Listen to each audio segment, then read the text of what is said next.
never slow up, no I don't take shit. I got no love for the fakeness. If you wanna play tough and wanna hate this, I'll always show up and make a statement. I don't ever slow up, no I don't take shit. I got no love for the fakeness. If you wanna play tough and wanna hate this, I'll always show up and make a statement. Everything I do so instinctive and so passionate. Every word I move so descriptive like an adjective. I got a vendetta against people who patented being negative when you should be getting after it. I got facts over tracks, this and that. Spitting slow, speaking fast, I could roast, I could gas. Think I'm okay at last, but I don't know if that can erase all the past. And the pettiness, a reflection of the emptiness. Hilarious, you think you're worth my time, you're delirious. Mysterious, because you are behind a fake exterior. Inferior, you know I'll always be a bit superior. Get off of me, this ain't no humble brag. I want you to hear words, you can say them back. I want you to feel free from the chains that last, and to believe in what you got, it was built to last, yeah. Now that I've been put through hell, I never got anyone's help. I had to do it all myself. I don't ever slow up, no I don't take shit. I got no love for the fakeness. If you wanna play tough and wanna hate this, I'll always show up and make a statement. I don't ever slow up, no I don't take shit. I got no love for the fakeness. If you wanna play tough and wanna hate this, I'll always show up and make a statement. Mental health is confidence, dreams and some modestness. I'm not here to save the day, that's for you to take away. I could play a million mind games, but instead of say something not illogical, something that is topical. Rub it on and watch it go, make yourself unstoppable. Dreams are irresponsible, but they're always possible. If you just believe, you could be so remarkable. Thoughts in my head, a collage and they spread. I'll be great one day, going.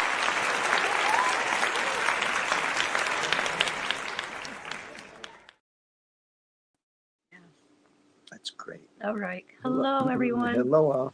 Testing. How's our volume? Let us know in the chat. I got to get to the chat. Hold on just a second. Are you in the chat? No. Tonight is Wednesday, and we are January 29th, almost to the end of January. So we're looking forward to our program tonight. And the theme is the life-changing call. What's that all about? The life-changing call. But I'm going to check and see who's in the chat first. The carnivore diet. Okay, the life-changing call. All right, go to Fixing My Faith. See, I have to do it too. And then go to Fixing My Faith, go to live. This is in case you need to know how to get on. And then you click on live with Fran. Tonight's topic, the life-changing call. All right, I got to turn the volume down. Okay, so we've got, Elaine. Thank you for coming on, Elaine, and John, Sky, and, Sonia, thank you. Sunny, I sent her a link. Sunny said, I'm so excited to be here. First time live. Thank you for coming. Okay, let us explain. Let me just go through and then we'll explain how you can get on the program. Faded in San Diego 2025. You'll notice that that's a new name. No longer San Diego Pimo. So he's making progress. Maybe he can come on later. 587 Maverick. And The Real Love. Hello, everyone. Jane Spitfire. Hi, Jane. Love these names. Purple Rose. Hello, all. And Kate B. Hello. Kat. I think that's just Kat. Kat, thank you. Kat B. Let's see, who else, honey? Well, Ray you know who that is. Radiation. Hi, Fran and Joe. It's Johnny. Hi, Okay. Thanks for coming on, Johnny. And Shaq. Shaq's here. Hi, Shaq. Tune up your mind. Hi, everyone. And Rebecca Wise. Hi, Rebecca. Thank you. That's one of the reasons why we named it, because of the the life-changing call. Rebecca's part of it, and Shaq and Johnny. There's a lot of people here. Ricky, Bobby, hey guys. So Hello, Ricky. as you come in, we appreciate all y'all coming. Oh, yeah. Oh, y'all, that's a southern Yeah. thing. You'll notice in the back here, for anyone that's new, these were made by an ExJW. His name is Cam, and you can buy these on Etsy. We met Cam in person in North Carolina. So this is modeled after Panda Bear. There's a ExJW channel called Panda Bear, or ExJW Panda. Yeah. Yeah. But that was because of the panda that was in the videos. Yeah, they always Yeah. have pandas. And then this is our ExJW goat, because they always said you don't want to be a goat, you want to be a sheep. So we have our goat here, and we have two goats. Okay. And then we have a Smurf doll, because It's good luck. Jehovah's Witnesses always believed that Smurf was bad. And if you were growing up and you were a child, you could not have a Smurf doll. So these were all made by Cam. They're all handmade. They're beautifully done. And he's got an Etsy account. So it's on Etsy under, oh, I forget. I always forget the name of it. If Culty is I here, forget she too. remembers. But anyway, Yeah. that's for anyone new, because we've got some new people that are on. And there are little Okay. things. Good. Okay, now, enough of that, right? Great job. Okay, Birthdays. birthdays. So we always do the birthdays for that month. So this is the end of January, and we usually read them off for the whole month. Okay, so starting with January 4th was Keith Bush's birthday. Happy birthday, Keith. Okay, those are anniversaries. And the 5th, January 5th, Jasmine Hernandez. And the 6th, Rita Ivy, Be Free. And then the 9th, Andrea Bossert, Deanna Just June, Yeah, that Deanna is Just just June. June. and then Christiane. And the 10th, First the 9th. we just Oh, wait. did the 9th. Okay. Andrea Oh, the Bossert, 9th. Deanna Just. Okay, okay. The 10th, Okay, that was a meetup. Okay. look, here? No. Larry John. No. The 10th was, yeah. The Larry 10th, John. Larry John Wayne, the 10th. And this Mark. one? Mark They're quit. Thurquit, Mm-hmm. Mark. Tara Lee, Mrs. Bob, on the 11th, January 11th. 13th, Megan Gilman, the 13th. Scott Homan, Which Witness Underground, the 14th. Right? Tuesday, January 14th. And then Michelle Malecki, Yep. Fran's sister. Yep. 15th, forget it. The 16th, Josie Mm-hmm. and Britt. Happy birthday. And 7th, then go to the 18th, Jeffrey, is that Bult? Mm-hmm. Welt? Jeffrey, the 18th. Let us know if you correct your name. 19th, So it's Penny B. Flowers' daughter, good. Katrina. Good. I'll pick All up right. from 20 on. 20 is Alyssa Watson. The 21st, Gigi. 22nd, Sarah Remold's daughter, Claire. And also Jake Vaughn. The 23rd, Jerron Benton. The 24th, Ben Rancourt and Kevin Carter. The 25th, Hannah Curto. And Mr. CIA's mom turned 98. On the 26th with Amabel, and that is Celeste's granddaughter. She turned 1. Wow. I remember when she was born. Yeah. That was just a year ago. My goodness, time flies. The 27th, Antonio Samilia. The 29th, Aubrey Cruz. This is today. Aubrey Cruz, Bonnie Zeman, and Steve Blackledge. He's also Jason Basinski. So happy birthday for them. And the 30th, Randy Davis tomorrow. The 31st, Kay Fred and Wally. We all know Wally. So happy birthday, everyone. And we have a little birthday song. So we'll play that.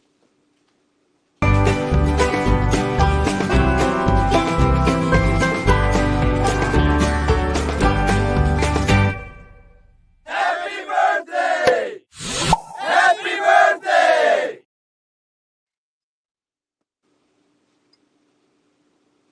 Okay. Happy birthday. Happy birthday. We're just getting some messages here. Yes. So yes, we welcome Tune Up Your Mind. I think it's a new person. We know who that is. They just recently left. And Mr. CIA is asking, what's the program going to be tonight? Well, you're probably already on, so you see the life-changing call. We remember the first time Mr. CIA called us, and that was exciting. He was very, very nervous, but now we talk every week. We talk. Okay. Alrighty. Apostate Martin on Etsy, honey. Oh, thank you, Alora. Yeah. So that's where these come from. Apostate Mart on Etsy. Probably should make a little note of Yeah, it somewhere because Apostate I always Martin on forget. Etsy, yeah. Yeah, so if you just go to Etsy, Apostate Mart, and you can see these for sale. Okay, we also have a couple of anniversaries for January. January 2nd was Vinny and Yvonne Samilia. And then on the 20th is Mr. and Mrs. Apostadude. And usually he comes on the program, so I hope they had a happy anniversary. And that looks like it's all we have for January, but we're approaching February. If there are very any that we soon. missed that we don't know or don't have, let us know. Yeah, and February's coming up, so let us know for February. Yep. Yep. Okay. Well, that's it for the birthday. Oh, we've got an anniversary song. That's right. Almost. We're about to have a beautiful time. About to throw a party tonight. Hey. It's been a really long day for me. I should be living my life. Hey. Because time won't wait for me. I ought to throw a party tonight. Hey. Me and my friend, and I'll be happy that I made it. Yeah, to the end of the day. That's right. So I guess I throw a party tonight. Hey. Okay, well, thank you. Those little musical things were made up by Vern. And Vern's doing much better, in case you're wondering. We spoke to him earlier, so he's on the mend. That's right. And we're glad. Yep. So tonight we were talking about the life-changing call, and you had very interesting thought earlier today about Holy Spirit. Is that what you were going to talk about? Wow, Holy Spirit. Well, okay. Or do you want to do the video first? Yeah, let's do the video first. All right. So there's a 14-minute video. Yeah. My birthday is February 8th. Okay, let's put that down. February 8th. Yep, we've got it. Thank you. Del Real Love. I've got it. The loss of a memory doesn't mean that you lose it all. You more or less lose how to retrieve the memory rather than the memory itself. So the question is, how is it distributed in such a way that it can be retrieved? And that's where something distributed is important. And when they started making holograms, it's the obvious. Everything you know about reality is a lie, and your brain is the reason why. From the moment you open your eyes each morning, what you perceive as the real world isn't out there. It's in your head. Karl Pribram's holographic brain theory reveals something truly mind-bending. Your brain doesn't simply observe reality, it creates it. Every object you see, every sound you hear, every sensation you feel is a reconstruction, a simulation generated within the confines of your mind. But what if it goes even deeper? What if the universe itself operates on holographic principles, where everything you experience is encoded on a surface far removed from what you think is real? And if that's the case, who or what is pulling the strings? This video will uncover the 7 shocking truths about the holographic nature of reality, exploring how your existence may be part of a cosmic simulation and why you might play a far greater role in it than you ever imagined. What if the world you see, touch, and hear is nothing more than a projection inside your head? According to Karl Pribram's holographic brain theory, that's exactly what's happening. Your brain isn't just a passive receiver of sensory information, it's a master architect, reconstructing the world around you into the seamless 3D experience you call reality. But here's the catch. This reconstruction is far from perfect, and it's far from the truth. Think about optical illusions. When you look at an image that tricks your eyes, it isn't the image that's lying to you. It's your brain. It's taking incomplete or ambiguous information and filling in the gaps with what it expects to see. This isn't a flaw. It's how the brain works. It encodes sensory inputs in a way that resembles a hologram, storing information about the entire scene in every fragment. That's why a piece of a holographic plate can still recreate the whole image. It's how your brain can guess what's missing. Now consider phantom limb syndrome, where amputees feel pain or sensation in a limb that's no longer there. This bizarre phenomenon isn't happening in their bodies, but in their brains, which are generating a sensory reality that doesn't match the physical world. Dreams operate in a similar way. When you dream, your brain constructs vivid landscapes and experiences, often indistinguishable from waking life. None of it exists outside of your head, yet it feels completely real. These examples are proof that reality is as much a mental construct as it is a physical one. This concept has profound implications. If your brain creates your reality, then how much of what you perceive is actually real? How often are you experiencing a world shaped more by expectation, memory, and assumption than by objective truth? Science is beginning to show that reality as we know it may be an elaborate illusion, a simulation created not by some external force, but by the very organ you carry inside your skull. The implications of Pribram's theory don't stop there. If the brain operates holographically, then it's not just creating your sense of space and time, it's participating in a process that mirrors the very structure of the universe itself. This is where it gets even more fascinating, and it's something we can't fully explore in this video. That's why we created Insights Academy, our free newsletter, where we dive into these mind-expanding topics in even greater detail. And for a limited time, when you sign up, you'll receive a free copy of the Kybalion, a timeless guide to understanding the hidden truths of reality. Don't miss this opportunity. Check the link below. This ability of the brain to act as a holographic processor raises a deeper question. If reality is reconstructed in your mind, does it mean that what you're experiencing isn't objective truth, but a subjective interpretation? And if so, how can we trust what we think we know about the world? Understanding this isn't just a philosophical exercise, it's a gateway to questioning everything. Because if your brain can create your reality, what's stopping it from manipulating it too? If your brain operates holographically, what does that say about the universe itself? Physicists have long been fascinated by a profound idea, that the universe may also be a hologram. This isn't science fiction, it's grounded in cutting-edge research. The holographic principle, a concept from quantum physics, suggests that all the information about our three-dimensional reality could be encoded on a two-dimensional surface, like a cosmic hard drive storing the blueprint of existence. Imagine this. You're watching a 3D movie. The images on the screen appear to have depth, but in reality, they're just projections from a flat surface. According to the holographic principle, the universe might work the same way. What we perceive as a vast expanse of stars, galaxies, and matter might actually be a projection, with all the underlying information stored on a distant two-dimensional boundary.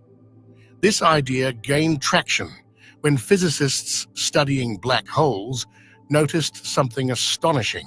Black holes are known for their immense gravity, which pulls everything, including light, into their depths. But when scientists calculated the amount of information a black hole could contain, they found it was proportional, not to its volume, but to its surface area. This finding hinted at a deeper truth. In a holographic universe, everything we experience as three-dimensional could be encoded on a two-dimensional surface. Think about that for a moment. If this theory holds true, the very fabric of reality as we know it is an illusion, a sophisticated projection that feels real only because we're inside it. Ancient spiritual traditions may have been pointing to this all along. Hinduism's concept of Maya describes the world as an illusion, while Buddhism speaks of emptiness, the idea that all things lack inherent reality. Science and spirituality, often seen as opposites, may actually be converging on the same truth. The universe isn't as solid or as straightforward as it seems.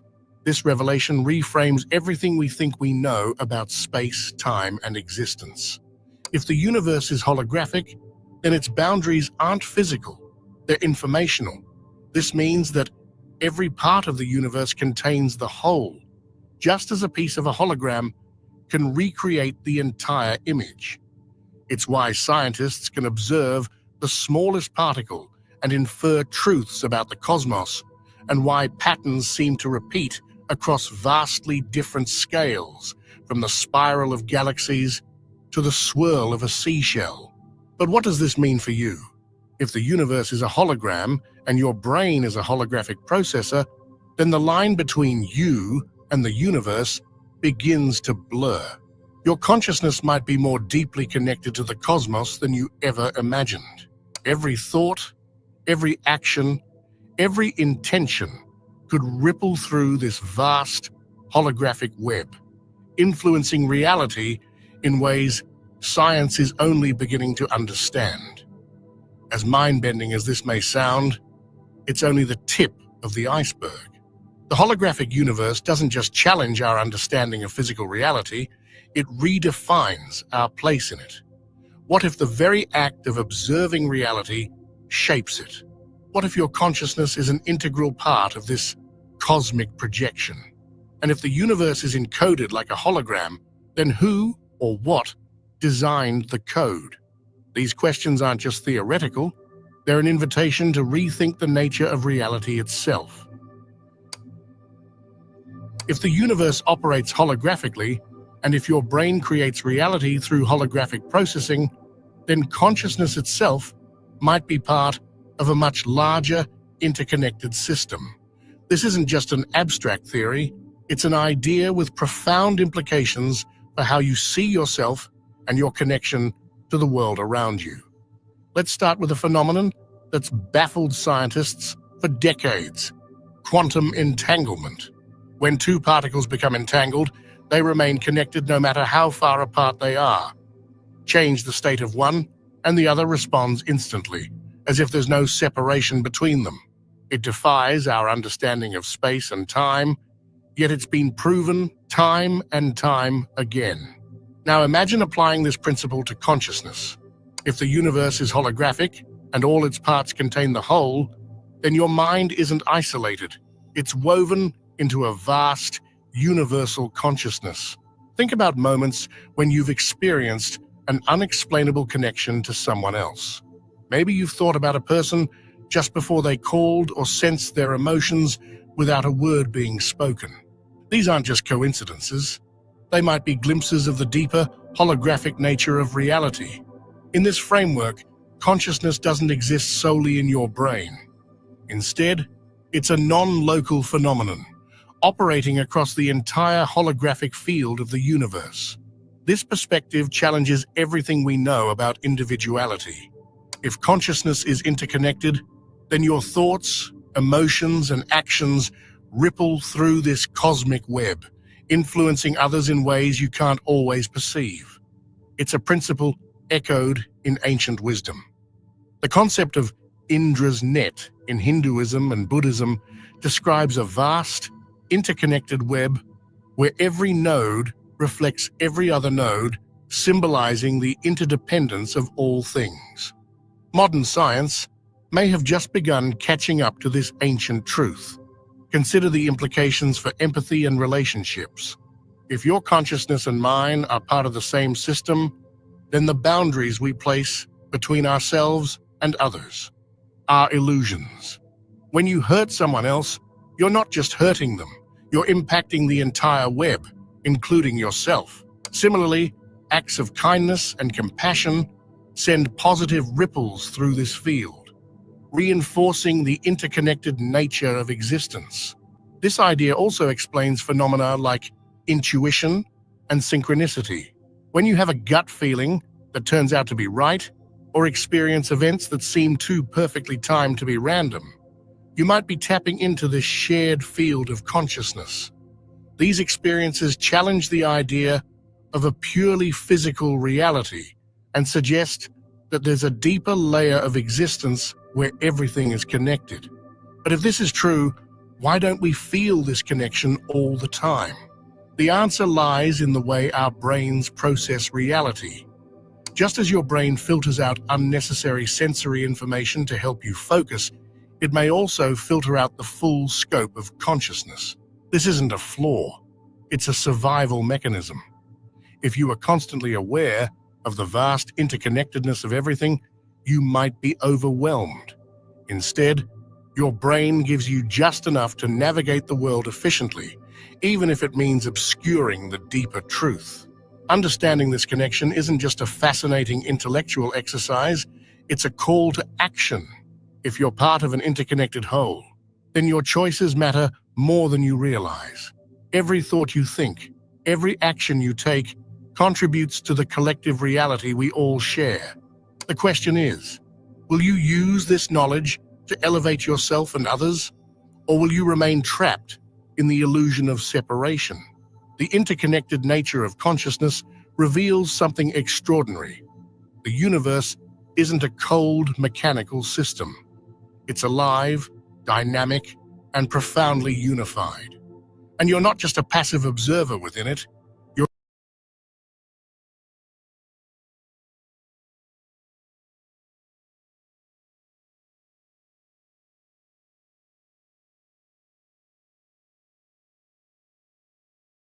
Okay. Now that was only a portion of the whole video. The whole video goes deeper, and it broadens it. There's a lot of repetition, and there's a reason for repetition. Repetition is the way we learn. It works. We need that, and it helps imprint things on our mind. There's some things we don't need to repeat. We just don't. But there are other things that are beneficial. I like the last statement that was made there. It said, this information, will you use it to help elevate yourself and others? And this is where, this is information, just like kindergarten is information. But you didn't stop at kindergarten, we went, we all did. Yep. First grade, second grade, we advanced. And there's a reason why we advanced, because kindergarten wasn't enough. You need more. Let's go further. First grade, second grade, third grade, and on. Now, the information that we learned in those grades may or may not be helpful for us. it may turn out that, some of it was useful, and some of it was, frankly, useless. So many people are finding out today that a lot of the history that we were taught really isn't true. It's not true. It's a story. In other words, if you say, well, this happened, no, it didn't happen. It's a story of what they want you to believe happened. Why is that? Because they want you to believe that, so that you can go along with what they want you to go along with. When I say they, I mean the government, the ones that developed the education for us. They developed it for us. Here, eat this. This is for you. No, don't eat anything else. Just this. We want you to eat this. Okay, we did. Now we find out, oh my goodness, it's not true. The reason why people are finding out it's not true because we're accessing more information that we didn't have previously. Whoa. Well, that changes things then, doesn't it? Yeah, it does. It does change things. But sometimes the information that we get that's different, we don't accept. It's like, well, wait a minute. That's not what I believe. I believe something different. Why? Well, why do you believe something different? Well, that's what they told me. Yeah, they did. Well, after a while, you start to realize when someone tells you something that's not true, that's called a lie. Yeah. That's called a lie. And a lot of people don't want to believe that they've Been lied to. been lied to. See, because it's not like, oh, I resent that I was lied to. It's like, no, you should, yes, true, you should resent that we've been lied to. But see, the other reaction is, no, I believe it. That's true. I can't accept anything else other than what I was told, because I think it's true. I hold it. See, I hold it to be true. And I wouldn't hold something to be true that's not true. I wouldn't be very smart, would I? Oh no, and I can't accept that. I simply can't accept that I would have been fooled. I can't accept that. So I won't. See, it's our ego. We're protecting our ego. It's like, man, I thought I had a really good beat on that. It's like, well, you thought wrong. Oh, it's a test. It's a test of humility. It's a test of humility.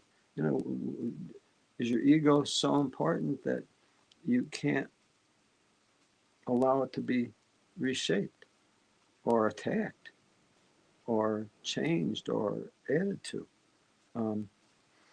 This is interesting because it has to do with what we learn.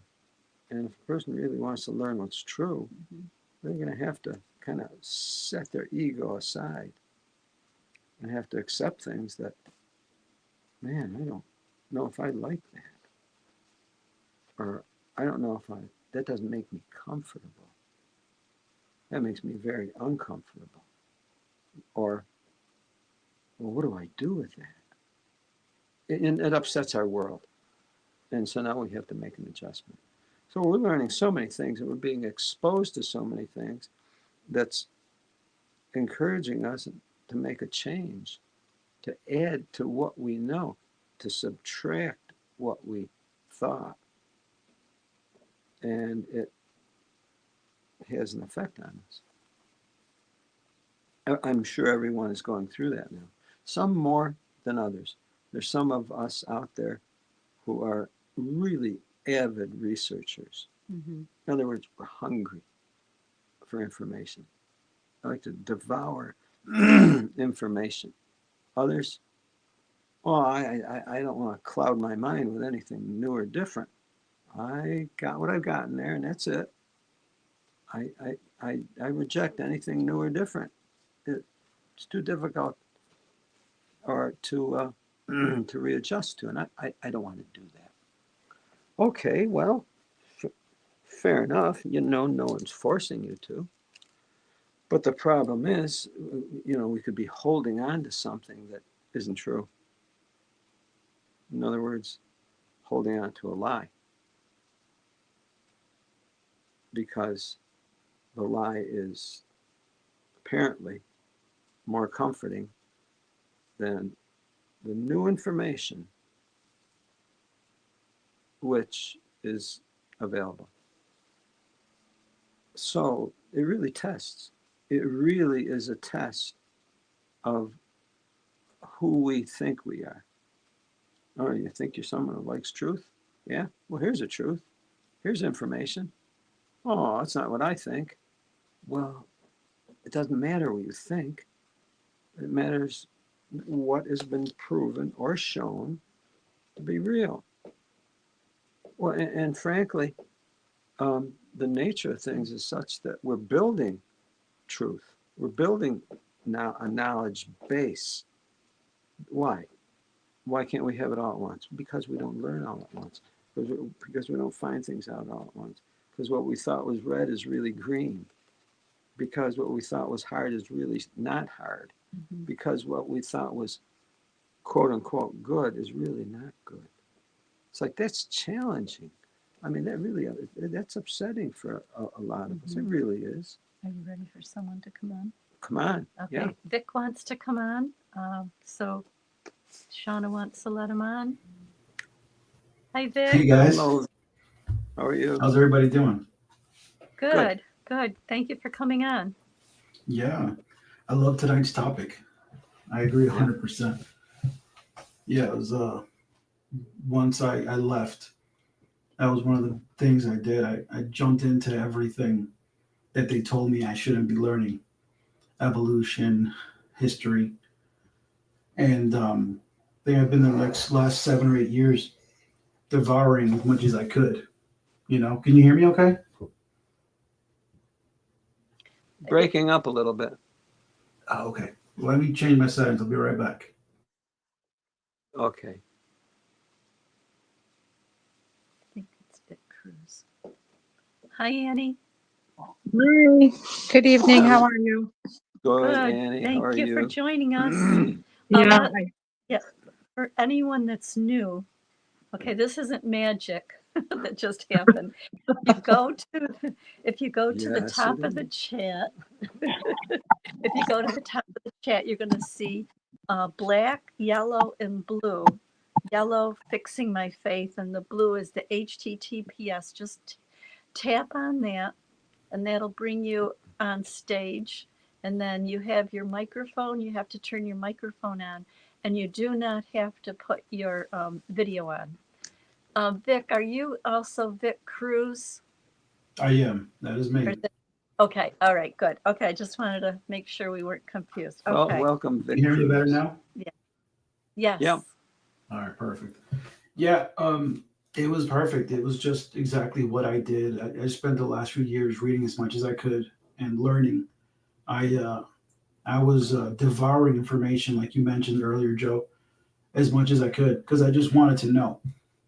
We were always told that so many things weren't real and that they were one certain way.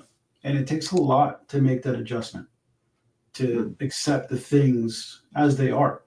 And there was this book by Daniel Dennison called Breaking the Spell. And he mentioned on that, he said, evolution's as established as H2O. And that was like a light bulb that went in my mind. I was like, wow. So I started learning and all these different things. And it really is amazing when you can jump in. Life really does take a different spin when you learn so much. It really is, I don't know, I would even go as far as saying it takes a different beauty when you learn all the things that the natural world does around us. Yeah. So, really amazing. Well, see, that leaves I don't know how it makes you feel, but I mean, it opens up a whole new world of possibilities that was not open to us previously. And And, we may end up realizing that we are more than we suppose ourselves to be. We are. Not only the things around us, but we ourselves. Yeah. And see, that's where, friend, you mentioned something about Holy Spirit. And frankly, I'm no expert on Holy Spirit. I don't know what Holy Spirit is. That's not. That's not where we're talking But about. but that is something that we were dealing with in the JW Corporation. I could call it a religion, but it's really a fraud. So I'd rather not call it a religion. I'll call it a corporation. Exactly.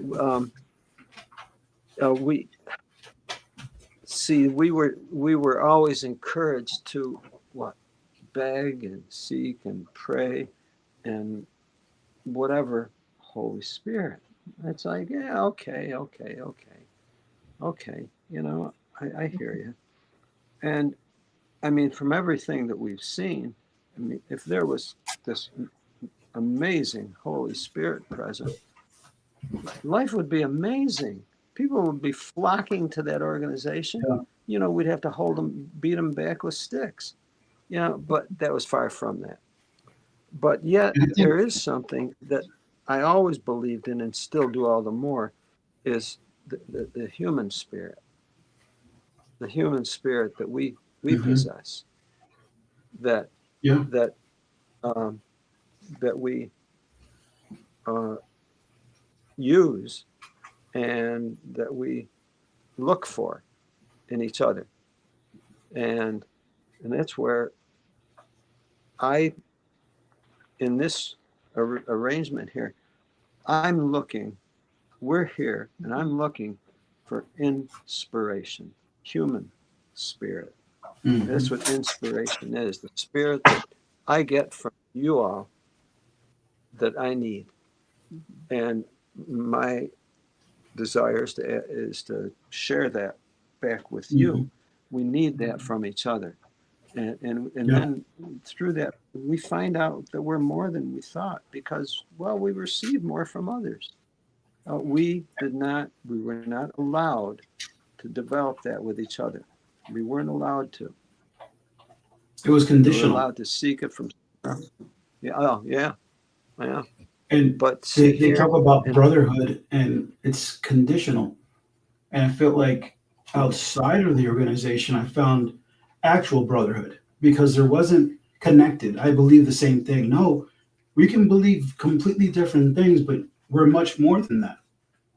We're much more than just a specific belief. There's all these different nuances to us. And I found a lot more ExJWs to be more sincere than when I was in. And that human spirit, more people are willing to help. Yeah, we can be authentic. I think that's why you felt them, because we can be authentic. We don't have to put on this pretense, oh, I'm an elder or I'm a pioneer or whatever they label. Yeah. No, they were looking for, they were engineering a people. They're engineering a people. Yeah. And that means you set yourself aside and you take on this engineered example of what we want you to be. And frankly, we did that. They used us. We benefited them. They got rich and we got used. So we're here because we don't like that.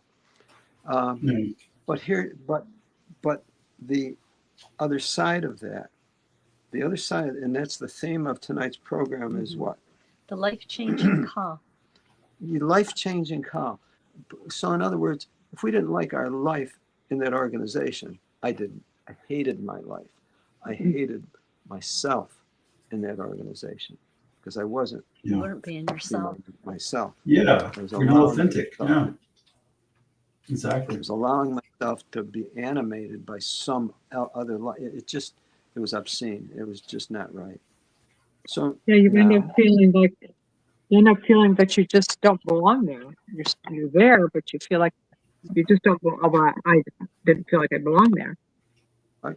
exactly. And it was always because I had my own mind on things. And you're not supposed to have your own mind. And especially if you're female, Yeah. you don't have your own mind. You don't question. You're under the authority of a man all the time.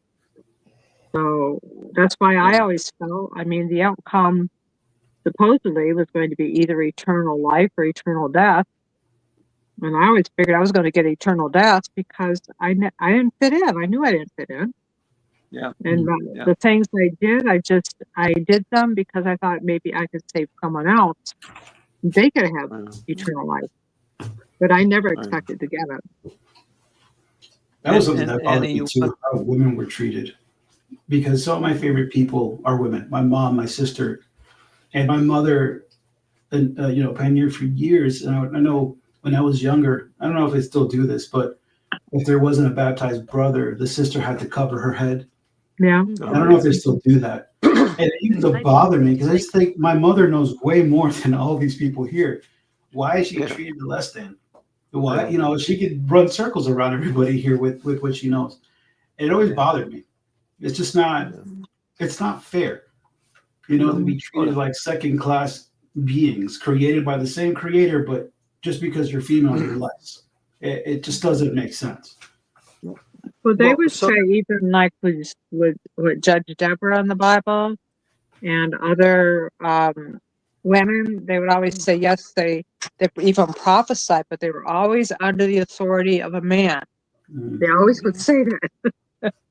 So no matter what skills the woman had, it was God's arrangement. He might use a woman like that, but God's arrangement was she would always be under the authority of a man.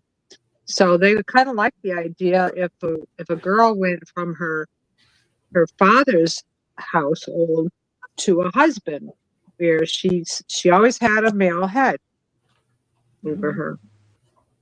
It doesn't take too long to figure out. I mean, if a person's reading the Bible honestly, that really it's a book of slavery. It's propagandized enslavement, and it favors men in it. Yeah, it's very misogynist. And it's misogynist against women, very much. Yeah, so. but the original priestess were women. They were and then the men stole it from the women. Well, heck, where did you come from? Where did I come from? Yeah, Came from a woman. Yeah. See, and the woman, I mean, in other different religions and beliefs, the woman is the mother goddess. Right. Makes sense. Well, it's interesting that even society would call the mother organization. Yeah. They would call the organization mother. Yeah. That always bothered me. It's like I have one mother. I don't need another mother. But it was interesting they didn't call it father. They called it mother. I know. Well, no, I guess these guys were being creative. Yeah. Their goal was the same thing that the United States is going about now, for exceptionalism. See, they were presenting an exceptional view of God and religion for you. So you and we were to feel exceptional in this religion. Exceptional. Well, it's all fabricated. It's all fabricated. It's blown out of, it's just so bogus. So it's bogus. So we ended up living a lie, and many of us didn't like living a lie. So we're here. But what do you do? What do you do now that when you're trapped in a world of that? You get out, but now you're kept apart from each other. You don't even know where you are. In other words, you're disfellowshipped, or you leave. You're disassociated, and now no one's going to talk to you.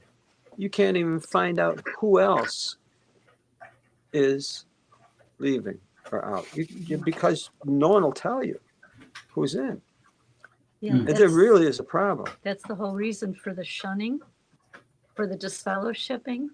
And it used to be like Joe said, you never knew why someone left, why they were disfellowshipped, why they were being shunned.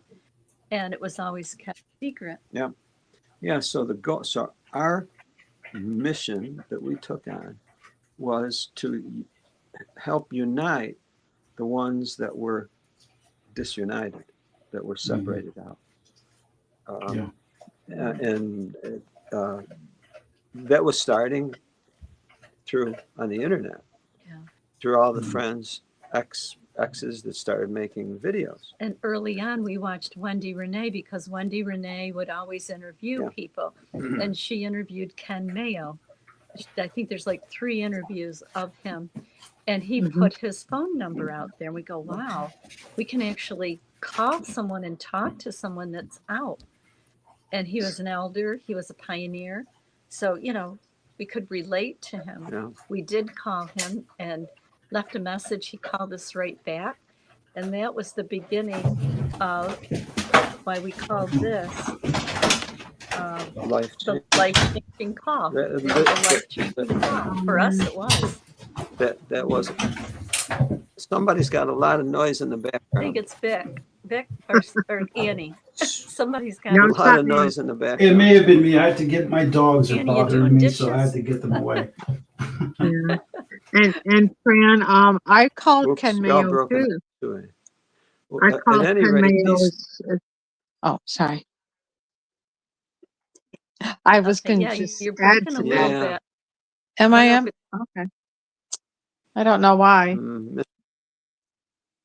Okay, I'll be quiet. I'll be quiet for a while. Try leaving.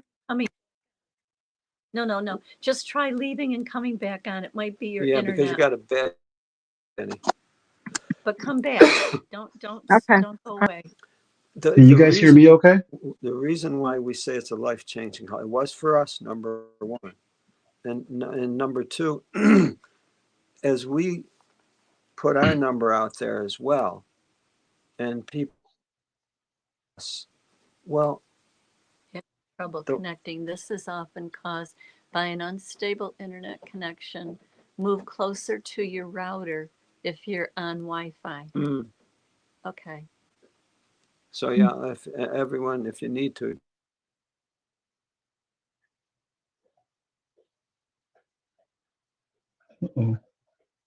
Joe and Fran are gone. Yeah. They should be back soon, I guess. I hope. Uh-oh. Oh, no. Well, I'll continue what I was going to say. I, too, called Ken Mayo after seeing him on Wendy Renee's. And he gave me Fran and Joe's number. That's how I got in touch with them. We're leaving, we're coming back. There they are.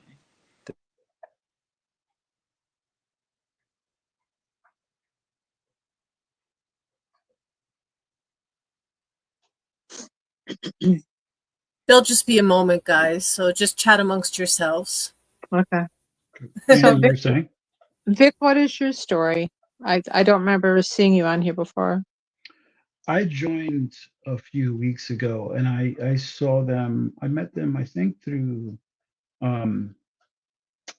Liberati. Okay.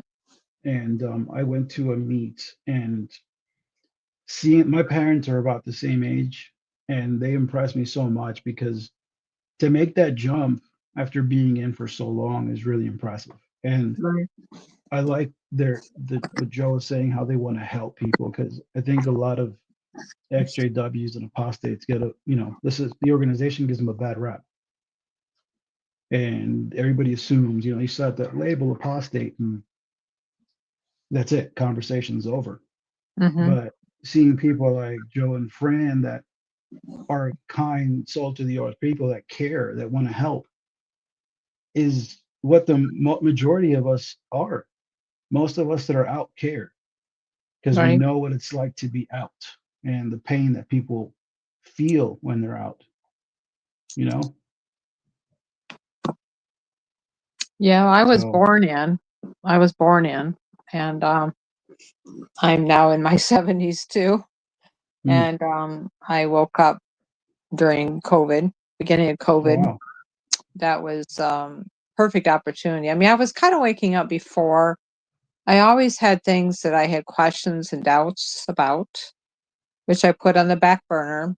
And then my mother passed, and I just decided I'm sorry. I was going to allow myself to take them off the back burner and take an honest, hard look at them. Mhm. And I took some deep dives into research, and I processed things pretty quickly, and it didn't take me long to see what I had been in, and then I just faded away. And how did that work for you? Did the It was elders? easy because Mhm. COVID made it easy. Yeah, that's true. When they went to Zoom, I refused to put Zoom on my tablet or my phone. I said, I don't want it, and I'm Mhm. not doing it. And of course, that made me rebellious, of course. And That's, I guess, the first step, right? yeah. So then I went to just listening by phone. And then I started putting it on mute and hiding my phone under pillows because I was afraid it would come on by itself. Yeah. And I would just go about my business and do things. Yeah. So looks like they're coming back now. Yeah. Yeah, they're back. Yeah, I was born into, and Oh, were you? and Okay. yeah. Um, I I think I didn't officially leave. I faded away. I didn't write a letter or disfellowshipped or anything. Right. I just left about, I think officially I would say about 7 years ago, 8 years ago now. But I would go from time to time with my wife up until right around before COVID, a little bit Hmm. before it actually. Um, my parents, my dad is still in. My mom thankfully woke up. So did my sister and my wife, my kids and everything. So thankfully that worked out. But my dad's still in, and he's still an elder. But Wow. we still talk, but we don't. We try not to talk about religion or anything like that. We had our moments of debate, but Right. after a time, I let it go because I realized it was pointless after some Hmm. time. Do you have family still in? Is the rest of your I family in, have or? one relative in, a sister, and we're not very close. And we live in the same building actually, but we're Oh, not very wow. close. We're very casual. Hmm. We can be together casually, but I have to watch that because yeah, arguments can occur if Yeah, I don't keep it casual, and I'm not a fighting person, so I avoid that. I'll make a yeah. statement here and there, but that's about all I can do. It can get confrontational pretty quick Yes, yeah. because they're very So passionate about it. that's the only relative I have in. My other relatives are awake, and so I do have that support. We support each other, and but yeah, it's okay. It's been fairly easy for me. I hear other people's stories, and I really feel bad for them because once I got past the anger, being angry that how I'd spent my life, and can't get those years back. Yeah, But now my take now is just see what I can do with what I have left. So that's a good perspective. Make the most of it, right? yeah, yeah, No. that's what I'm doing. Thanks. Hi, Fran. Hey Hi, guys. thanks for keeping the dialogue going. Yeah, sure So thing. while we're doing that, Vic just wanted to introduce his videos. It doesn't take. Yeah, Vic, you want to do that? Oh, yeah. I mean, it was part of the reason why I started my own channel too was to pivot a little bit of the narrative of the bad apostate, the bad XJW. Um, I wanted to make more of a channel that would um, help people that are leaving if you have questions. And I didn't want to make it. I'm personally agnostic, and I believe in the Bible, the Abrahamic religions, but I didn't want to attack that because it's a very personal thing. So I made a few videos only about a week or two ago and the response has been pretty good. I've tried to post it on some of our Facebook channels, the XJW groups, and I'll put a link in the chat here. But Joe and Fran were kind enough to invite me onto the show so I could share my channel as well. And I've been watching Joe and Fran from a distance for some time now, and I really appreciate what they do for the community. And it was kind of part of what I wanted to do myself. I want to help people because I'm a parent, I'm a father myself. I got 3 kids, and I've lost people to. I've had friends that have committed suicide because of being shunned. Oh, I've had friends that have died alone in hospitals because their parents wouldn't talk to them. And it's something that is, it's so wrong, especially when it's a religion that's a blind organization that's intellectually dishonest with their people. And they ask these incredible things of you without really giving you anything in return. And the more you learn about the history of the Bible and religion, you realize just how wrong the Jehovah's Witnesses have it. You would probably be better off in any other Christian religion except for the Jehovah's Witnesses if you're a believer, you know? Mm. So, and they destroy, yeah, like Jane in the chat said, they destroy relationships and families for absolutely nothing. Because I think a lot of us, I think if all of us, if it was for sure true and people could find out, okay, this is the way it is, I think everybody would be, yeah, okay, let's do it. But to ask so much of you to turn your back on your family, to turn your back on loved ones, and then to make it even worse, to put you in a position to have to decide if you're going to either let your child live or find some comfort in their last moments is something that's it's unimaginable to me.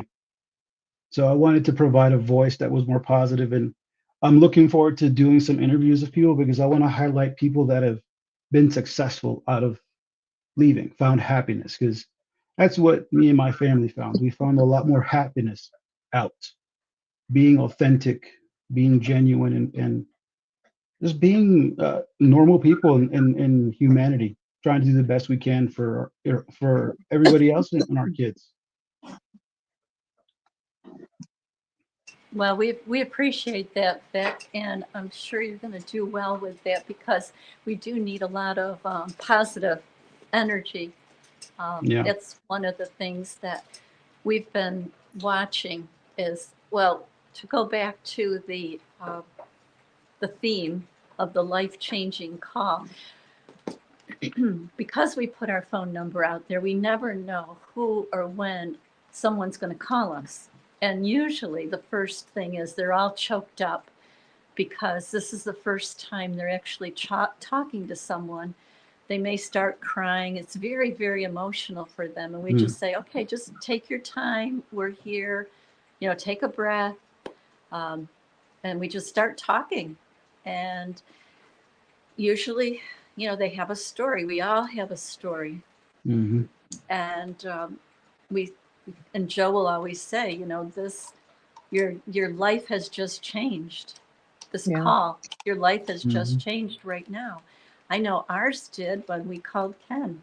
And see, the reason why I say that, and I mean that, is because when we called Ken because he offered his number, we were found. We were lost. Literally, but we were lost. Mm-hmm. We didn't know what to do. No, because there's no way we could connect with anybody. No one would talk to us who we knew. None of my fleshly relatives knew anything about who was in or out. They didn't know anything.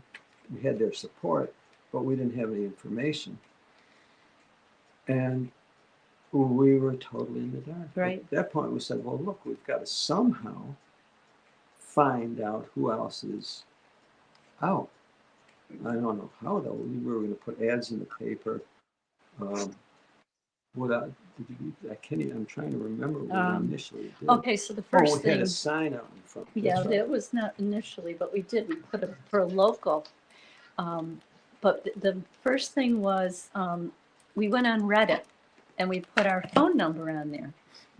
And someone about an hour away who we knew, her father, called, spoke with us. And she told us who she was, and we said, "Oh, wow, you're so-and-so's daughter." And we had her over for lunch.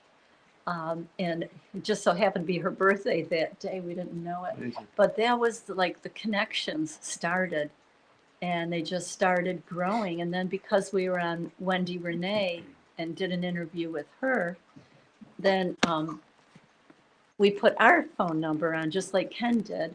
And we started getting a lot of calls. And it just grew. So Joe's idea was to have a directory of all the ExJWs so that we could all connect. And that's what we've done. We connect people. Last week we met Johnny, and I hope Johnny comes on. And last night we spoke for 3 hours. We connected him with Shaq, with Keith, with a pasta dude, and also he's going to connect with Eric and another new one that just left. And the energy is just amazing. It's just, Yeah. Everybody has some connection. It literally reduces me to tears every time it's happened. It's quite emotional, especially when you hear people's stories Yes. I mean, there's stories of people not meeting new family members, babies being born into the family, being not included. But when they, like you mentioned, when I left, I had a really good friend that was still in, and he eventually came out. But during that time, the stress and pains that he would go through of his family ignoring him, and then when he finally reconnected with me, the relief in his voice. Mm-hmm. There's someone here for me, but also someone that knows my pain. Yeah. It's impactful, and it's important. Yeah. That's what Johnny was telling us, because, okay, I hope he comes on, he can tell his story. But when he would tell people in the world about his story, they would look at him like he had 3 heads, and, they just couldn't believe it. That someone would go through something like that growing up. And a lot of people don't understand. So when you talk to someone that understands, I know what it means to get shunned. I know what it means not to be able to celebrate your birthday, holidays. You had all these restrictions. The society knows what they're doing. They know how powerfully effective it is to separate familiar people from each other. It's deadly. It really is deadly. It is. It kills our heart, our energy.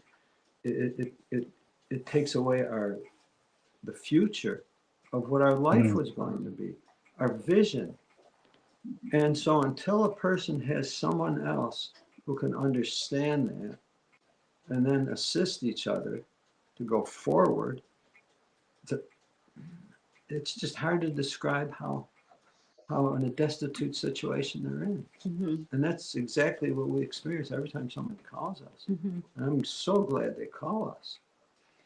Because then, and I tell, and I mean this, I know their life is going to change. I know it because I'm going to connect them. We're going to connect them with someone else. Yeah. And someone else. And they're going to find each other. They're going to it just works. Oh, just a little side point. Annie, we got connected with Annie through Ken Mayo. Mm-hmm. Yeah, Right. That's right. And Annie is kind of close by, not too close, but close enough. So we got to meet in person twice already. And Ken Mayo also connected us with Celeste, and Celeste is in California. And when I got off the phone with her the first time, I was at the post office and I was sitting in the car, and I came home and I said, Joe, I just had an amazing conversation with an ex-Jehovah's Witness. And, we just we knew each other. Mm-hmm. And it's just a feeling that we didn't get that feeling in the organization. No. right. See, Yeah. I the 2 brothers, when I was going to the congregation in Charlotte, and there's a guy on our Facebook, Chris, that when we would go to the, both of our daughters were the same age. and we were both kind of in the same boat and didn't know. And we would take my daughter was about 2, his daughter's about the same age, and we would go outside the Kingdom Hall, so they would just walk around, and then we reconnected in one of these XJW groups years later, and we, he still believes, I don't, but we respect each other. We're authentic and we're there for each other in a way that I don't think I ever experienced in the organization, because people I grew up with that I've known since I was 4 or 5 years old, the moment they knew that I wasn't, not that I was against them, not that I was doing anything to put them down, but that I no longer wanted to be a part of it, they cut out the friendship immediately. Yeah. There was no loyalty of, I've known you all these years, you were at my wedding, you were here when my baby was born. All that went out the window. It didn't matter. And here, I just met somebody. We have different views of life, but we're there for each other because that's what real authentic people do when you care without a condition. Mm-hmm. Yeah, exactly. Exactly. Yeah, we invite others to come on. There's room for more. Yeah, there's room for more. We can have up to 10 people on the chat, on the StreamYard link. All you have to do is go to the StreamYard link at the top of the chat and tap it, and it'll bring you in on stage. We're listening and talking with a lot of friends who are out there who are still PIMO. Mm-hmm. Now, many of you are out, and many of you are what's called PIMO. Hello, Ruby. Hi, Ruby. Physically in, mentally out. In other words, you're there, but you don't want to be there. Yeah. You're there because you don't want to lose. I understand. They're so sad. Well, there's a painful logic that goes along with that situation. You don't want to lose the love that you have and the connection that you have with the people familiar to you. No one in their right mind would want to lose that. And you're doing probably what you can to secure that. Maybe you're helping them to see the reason that they should also leave, maybe you're still trying to figure out if you can do both, be in and out at the same time. I don't know. It's really hard. I can imagine the wrestling. But the problem there, Vic, is that you're seeking the love of someone that won't return your love. Right. And for what? Right? Well, because if you think when they do it from the other side, and when you would look at the group, the governing body, for what? What do they give you? Except for if you're born in that inbred religious certainty that's baked into people that are born in. Yeah. Very hard to let go of that. Well, this is where what has to be developed is the understanding that there are those now out that are seeking your love, and they will accept your love. So it's a transition.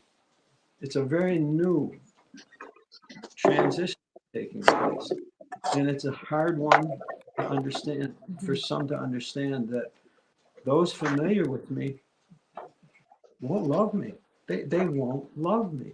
Now that's a hard thing to accept. Very hard. Yeah. So the question becomes, how long are you going to pursue the love of someone who won't love you? And they'll love you on the condition that you worship the same way, on the condition that you do the same things, on the condition that you're out there on Saturdays, because it's not good enough to just be at the meetings. You have to be on service. And why didn't you raise your hand? Yeah. I noticed that you were sitting in the back of the Kingdom Hall. Why don't you sit in the front? They're not loving you. And you have to believe that the governing body is God's spirit anointed on the earth. Otherwise, I can't speak with you. That's what our daughter asked us. And after Mm. that, she says, I can't speak with you any longer. See, these are this is the behavior of programmed humans. Programmed humans. Yeah. Watchtower has been programming humans. They've been taking natural humans, us, and getting us to convert over to programmed humans. Well, Is that me? I don't know. I don't think so. Is it, hi, Johnny or Annie? Some of us will not accept the program. Mm-hmm. Some are torn between the program and wanting to be natural. The two don't exist together. They can't exist together. It took me some time to let that go. When I first when I first left, I felt this I don't know how to put it, but this urgency to be like, this is like the alarm was in my head going off. It's a cult. It's a cult. Get out. And that doesn't work. It's almost like it makes people put even a bigger wall when you start doing that. Yeah. And I only felt like I started making progress with people when I would plant the seed and just leave it alone, not give an opinion, not say this is the way you should go or not. Make a small statement, leave it there. Yeah. And it literally was like a seed. It took years to manifest with my mom, with my wife, with my friends. Wow. But it happened, you know? Wow. Wow. So your mom is out and your wife is out? Goodness. Yeah. Wow. Good for you. Wow. Yeah. It took some time. And I admit, at first, I didn't handle it the best way. Yeah, we don't. Yeah, I did. I wish I would have handled it better. So, I know. But in hindsight, you know, as a father, you know, as parents, you guys know you want to protect your family. And when you start seeing things for what they are, thankfully, my kids, I never really pushed it on my kids very much because from a young age, it really didn't make sense to me. But, you know, what can you do? My father's an elder, my mom's a pioneer, you're born into it. But I never pushed it on my kids, and they had a tremendous aversion to it from a young age. So thankfully they weren't in, but yeah, but it took time. But now I can imagine with you guys, with the experience that you guys have, the help that you guys must give people must be amazing. I hope it is. I hope it's because I can only imagine talking to an elder and talking to someone that's been in for so long. It's got to be like, oh my God, you know, I would only imagine it's got to help so much. That's why I'm so happy you guys do what you do. Because can we just say hello to Johnny? Johnny, can you? Thank you. Yeah, stick with us. No problem. How's everybody doing? Everybody feeling okay? Hey, Johnny. We're doing great. Doing our best, Johnny. How about you? We just Johnny just connected with us last week, and I think we know more about Johnny than we know about most people. And we had like a 3-hour conversation last night. Well, I'm completely to blame for that with my rambling on and you guys having the wherewithal to listen to it. So that's greatly appreciated. We love you, Johnny. And others love you here. And this I just wanted to, I just had a quick blurb that I had written down. First of all, many thanks to you, Joe and Fran, complete game changer, as well as everyone else I've talked to between Shack Operator, Aposta Dude, Keith out in Santa Barbara. I still have yet to speak with Ricky Bobby, but we've started texting. But it seems a little background first. I was brought into the cult, into the organization in 1986 at 5 years old. And I left when I was 17 in 1998. So there's been that, what would that be, 28 years now of, you know, thinking, processing, and the whole entire nine. So fast forward to these last couple of live videos and chats since I've been hooked up with Joe and Fran and speaking with them, that a concern, understandably so, among many of us is not only lost time, but also, you know, while we were in the organization, but also about lost friends while leaving it. Yeah. Okay. And that can be a bit disconcerting for like obvious reasons. But now, there's a chance here, and we're using it right as we speak right now to gain back that time and those friends, albeit mostly new friends. Like right now, there's about 65 people in the chat. So in my opinion, every hour that we spend together is really collectively 65 hours of time that we're spending sharing, healing, and just general positive energy. We often maybe don't think of life in that way, that it's one man-made hour at a time, but really it's collective in a situation like this. So the same goes, for lost friends. Like everybody had their own thing in their own congregation.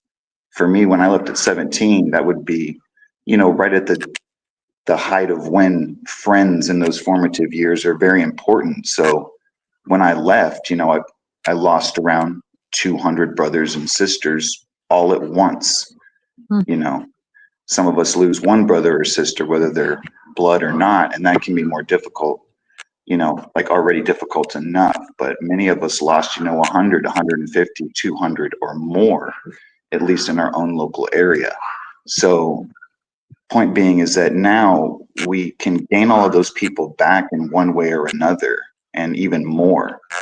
So even though that was rough, that this here right now and in the future is the chance and the way to gain that back. So I view that as a form of time travel in a way, just like the opposite. If 65 of us stand around and do nothing for 1 hour, well, collectively, we just lost 65 hours in 1 hour of, quote, real time. So now just the opposite can happen. And I think that if we keep that in mind, then it can really help to erase negativity and, like I said, like to put a word on it and really time travel in a way to, a much more positive place. So that's just something that I had written down because I did notice that theme, because it's probably one of the most valid concerns, beyond our own personal healing and transition away from that. And I've seen out in the secular world, just like many of us have, whether it's blue collar field and construction, like I've done, or other disciplines, that you can really gain a lot of time in 1 hour if everybody gets together. So I just want to give a big shout out to Joe and Fran for personally making that possible for me, because it's been my own decision in certain ways, but other things not, to where these 28 years have been solo for me. So to come back into a positive flood of this kind of a thing, I can't think of anything really greater. So there's hope there to gain that back, because everybody has that resentment, or had that resentment of that lost time. And I think that this collectively, once again, in an hour, so much can happen in just that 1 or 2 hours that it takes a long time to process just how good that really is. So that's all I really had. Well, Johnny, just to make sure everyone understands, so you left at 17. So how many Jehovah's Witnesses did you know from the time you left at 17 until you're going to be, what, 44, right, in March? Yeah, I'll be 44 in March. So how many ex-Jehovah's Witnesses did you know? I looked up every single person I could, and the answer at the end of it all is 0. So you went for 28 years, never connecting with anyone, and you just kind of went out of your life. But was there something kind of gnawing at you? Why did you call us? I mean, you saw our number on Reddit. Why did you call us? Every X amount of years since leaving, the itch, or whatever you want to call it, comes calling back. And I noticed that started becoming more and more years at each interval. So however long ago it was now, a few weeks ago, I was in a search for, for ultimate, as close to ultimate healing, or at least some sort of catharsis as possible. And dove back in. I was very anti-technology for a long time. I was raised out in Silicon Valley. That was, ingrained in you growing up, almost hyper technological atmosphere. And so I gave it one last shot, if you will. And of course, we know it's not just a happenstance. You know, suddenly I'm looking at your guys' phone number on that subreddit there, and I didn't. Whereas before I may have in years past, I didn't even hesitate. I just grabbed the phone and I dialed the darn number, and immediately just instant, you know. And I probably haven't made a better phone call, you know, probably in my whole entire life, really, when it all comes down to it. So did that phone call change your life? It's on the cuff. It's got to be one of the top things to ever happen to me. I mean, it probably is the most important thing because of what we all went through. And with me not being born in, but being 5, the things that were ingrained in me back then, I believed them, and I believed them wholeheartedly. And for that rug to be pulled out, like we've all experienced, you know, it really put me on my butt for a long time, at least inside. And, you know, at first, you know, me, I'm just going to be stoic about this, and it had no ill effect, and, you know, forget about all that and this and that and the other thing. But then, you know, it starts creeping back in, and you go, you know what, if I don't take care of this now as best as I can, not just myself, but with somebody else's help.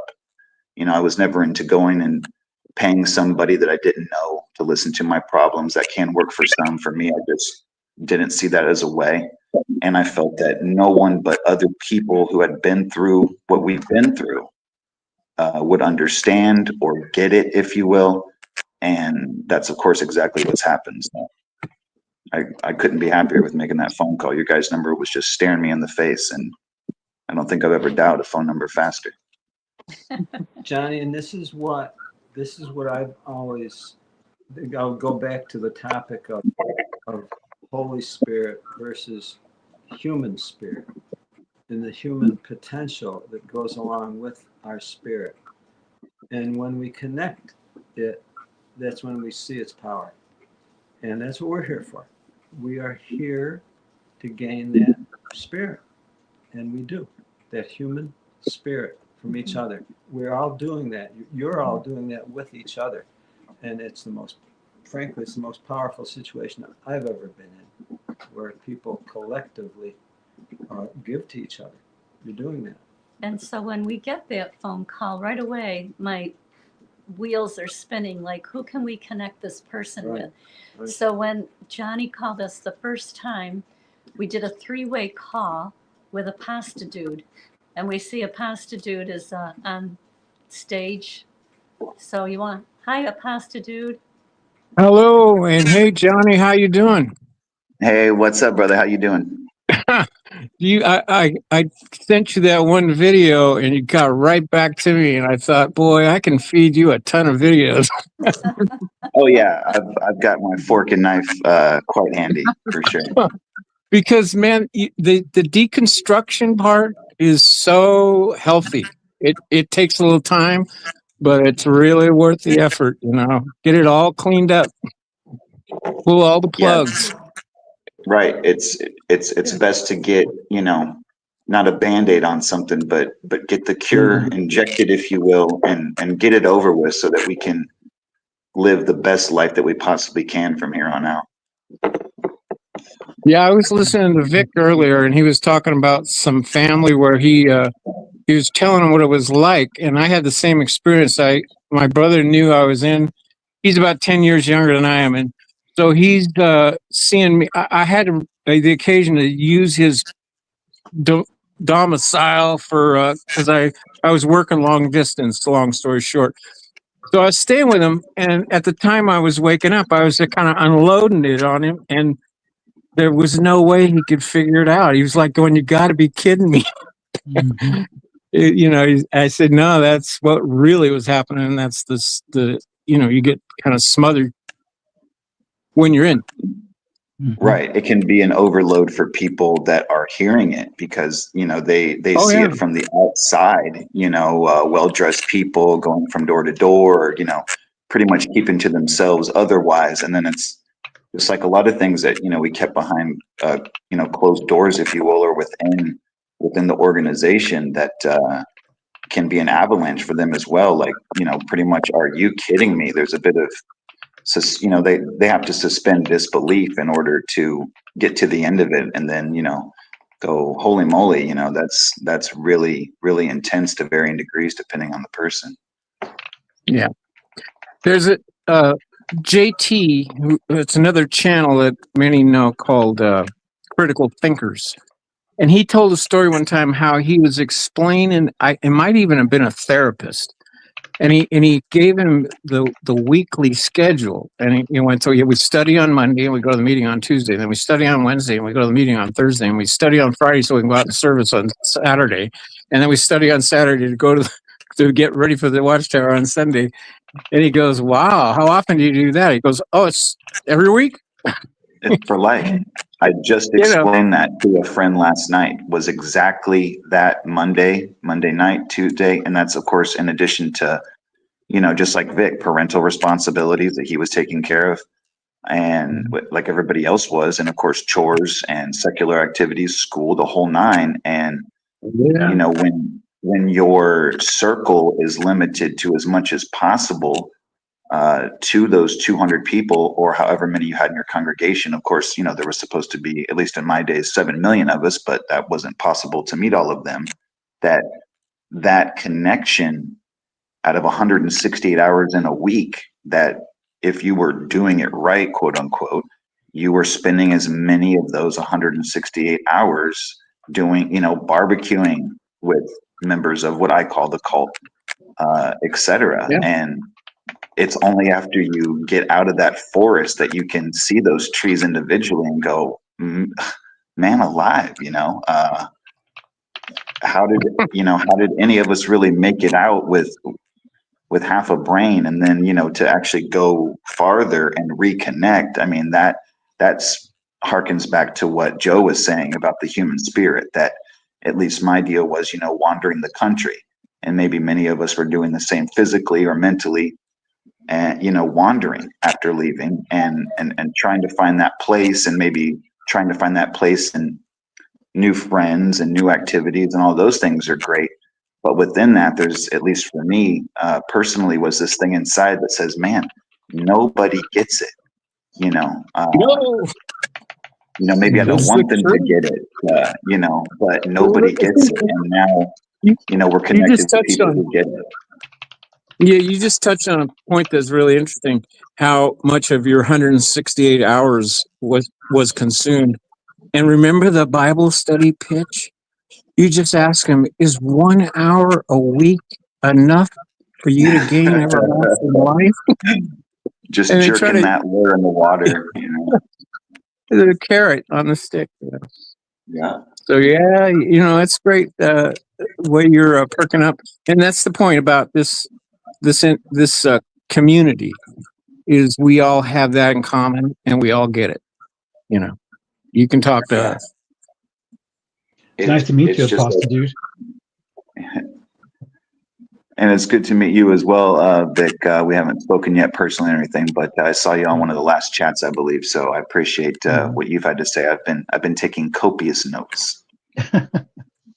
You got that FM DJ voice too, so perfect. Yeah. Wouldn't that be cool? As opposed to me, every time I hear myself, I don't get that. Yeah, I think that's called something. Everybody has that though, and yet most people that hear us, just like Vic, Apostle Dude, everybody sounds great, and yet I think, I forget, there's like a term for it in science where everybody kind of has that weird thing where they're like, I sound like a total freak, and really that's never true.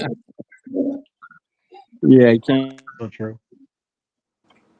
So, what cautionary tale should we take away from our experience in that organization, be it either that organization or religion or any control organization? What cautionary tale?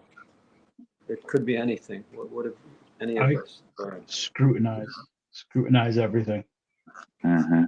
That's what did it for me, because that's all those years of telling you no, this is a lie. This is Satan trying to pull you away. And to find out that it's not true, it opened my eyes. Yeah.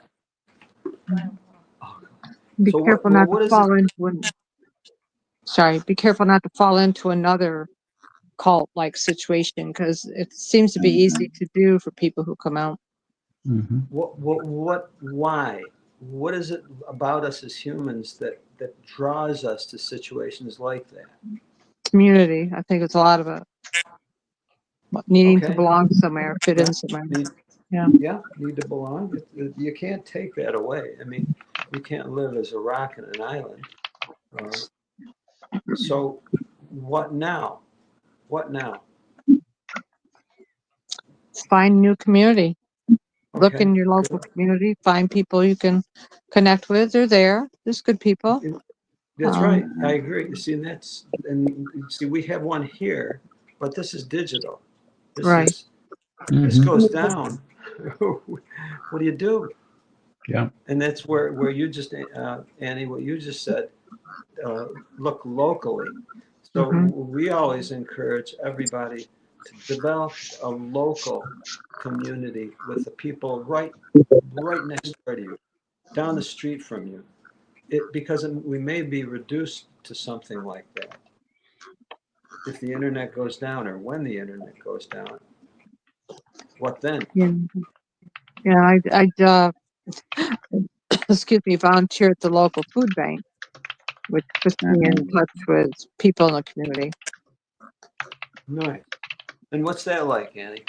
What are Well, people? I've only been able to do it 3 times so far, but it's nice because I've actually gotten to work with some young people as well as retired people, and you're doing something positive for the community, and it's definitely a need, that's for sure. So, it's fulfilling. I would say live too, live every moment that you can, because we don't know when Right. it's going to be over. We spent all this time preparing that it was going to be done. Armageddon was coming, and we didn't get to live our life now. We were always preparing to live it after we died. So with my family, especially with my parents that are getting older, I make a point to look at their faces, because you never know. So live life, I would say, best you can. Yeah, we shouldn't pass up those opportunities, like Vic was saying, before going out the door or whatever. Not that we're projecting that anything's going to happen, but just, that I think a lot of negative people view as overkill. And yet, as we know, that's just simply not true. And another thing, going along with what Vic said, I think, at least for me personally, there was so many things within the cult that I put off because there was going to be forever to do it.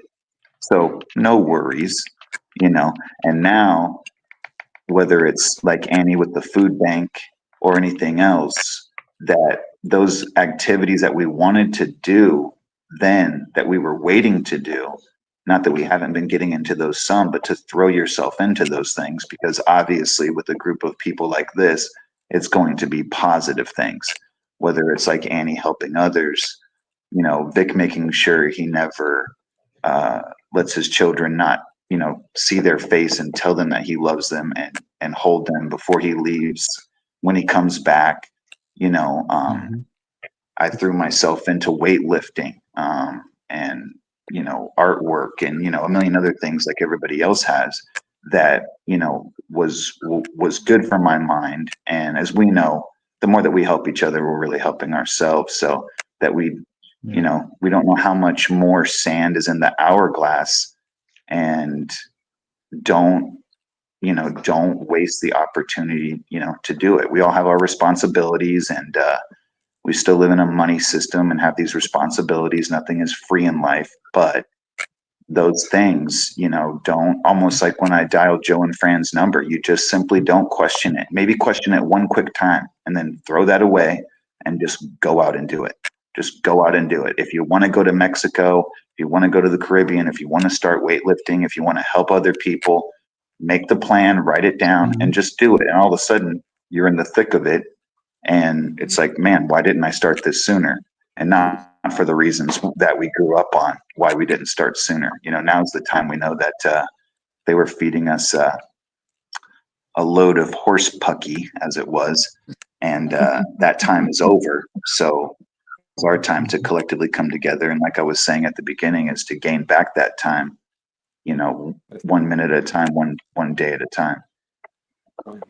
Yeah, I agree. Don't forget to have fun, because being a witness was not fun. So, for example, about a week and a half, I'm going to get together with a couple of lady friends here in my community. We're going to go to a local pride. We like to do that, and I get together with another friend, and we do lunch or breakfast or something like that. So, because a lot of us don't have a lot of money because we were poor. We were told that was a good thing to be poor. So you have to find things within your budget that you can enjoy. Everything had to be for Jehovah. Everything had to be for Jehovah, right? Right. And now we're open to so many different alternatives from each other. For example, to new ones. For example, Ruby.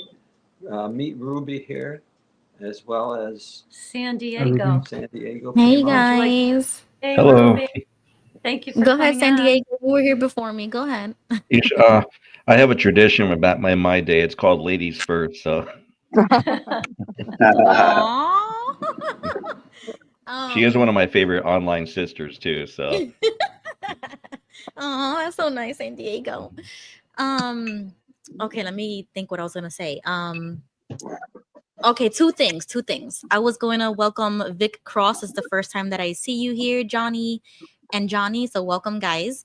I wanted to ask you, Vic, you said you were from South Carolina. I actually have an uncle that lives there, but he is near Charleston. And I think you did mention that. Do you know anybody like over there? I'm 4 hours from Charleston. I'm literally at the border with Charlotte. I could throw a rock.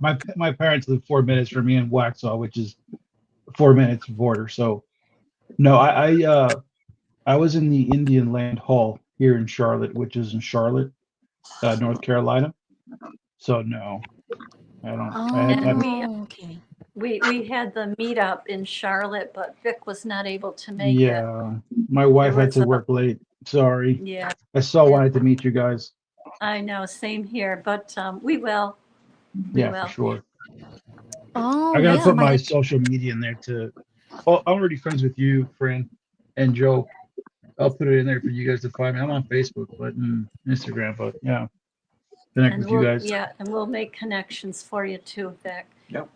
Yeah. And what was the other thing, Ruby? But you were going to say something else? Oh, yeah, because my whole family's in Charlotte, North Carolina. All my uncles, my cousins, everybody's over there. I got one uncle in South Carolina. I'm in Florida. We're all over the East Coast. So I have a lot of family that's in the English and the Spanish congregations in your area. So I don't know if you know anybody, but probably. I moved here from New York in 2002. So I saw this. I was in the Spanish hall, and I saw the Spanish side grow from like one congregation to however many it is now. I haven't been to a hall in a few years, so I don't know how many there is now, but I might know them. Oh, nice. Where in New York, Vic? I was born and raised in Long Island, Fort Washington, New York. All right. Yeah. Yeah. Oh, nice. You might know Mr. CIA. We can connect you with Mr. CIA. Okay. That sounds like a person I should know, huh? Yes. Like CIA. Yes, you should know him. Yeah. And Joe and Fran, I was gonna ask you, since I came here a little late, what does the life-changing call mean? Well, I could tell you, but it's the call that we made when we called, for example, Ken Mayo. We were out, we had dissociated, and we were also then disfellowshipped. at that point. What We happened? weren't just, Not no, we were then. just Pimo Oh, then we with just Pen. Pimo. Oh, I yeah, we just lose laughed. track of these Yeah. times. We were just Pimo. But Just came realizing out. that our world was going to change. In Yeah. other words, we were going to lose everybody Yeah. that we were connected to. Oh, And so basically okay. feeling alone. We made that phone call, which Ken made available And online, Wendy Renee. and Wendy Renee. And Mm-hmm. From there, our everything life changed. Everything changed. And he Ah, connected us with Annie and Celeste. Then we Mhm. went on Wendy Renee and did an interview, and we put our phone number, and we got tons of people contacting us. Plus, we had our number on Reddit, so that's how we got all the that we And have. so when someone calls, Oops, somebody's got some and so background. so when someone calls us now, and they're desperate, they're alone, they're frantic, they're everything, they're in tears. Best thing we can do is remind them and say, your life is going to change after this phone call. And that's everything that we found, because now we connect them with others, and they are instantly rebonded to people that love them. It like I said before, it reduces me to tears every time it happens. Yeah, so that's how Johnny called us, and we spoke for 3 hours. And last night we got a call. We got a call from a woman in Texas, and she was in a very desperate situation. And we connected her with 2 different people in Texas, and one of the people is in the chat. That's Rebecca. And Rebecca and this person, they spoke, I don't know, 4 or 5 hours. They just were. I figured, oh, Rebecca's a good one. So oh, that's nice. Yeah, and you're all good ones. Yes, you're all good ones. You're part. You truly are part of a life-saving work. You really are. You really are. Fernando says, "Hi guys, I'm in the campground, but I'm seeing you." Right. Yes, we know Fernando. I think I do have a moment like that, but it was weird for me because I was already being shunned, but I wasn't marked, or I never declared that I didn't believe or anything like that. So it was a really weird area for me, but I held a lot of anger and resentment and bitterness and grudges, all the negative emotions you could think of. I was feeling it.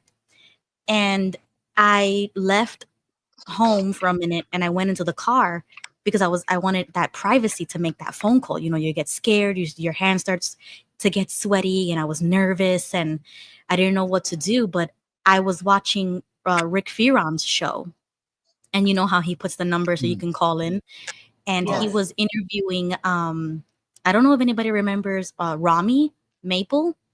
She did a lot of activism back then, and she did like a TV thing, and so Rick was interviewing her during that time. I think that was like 2016 or 2017.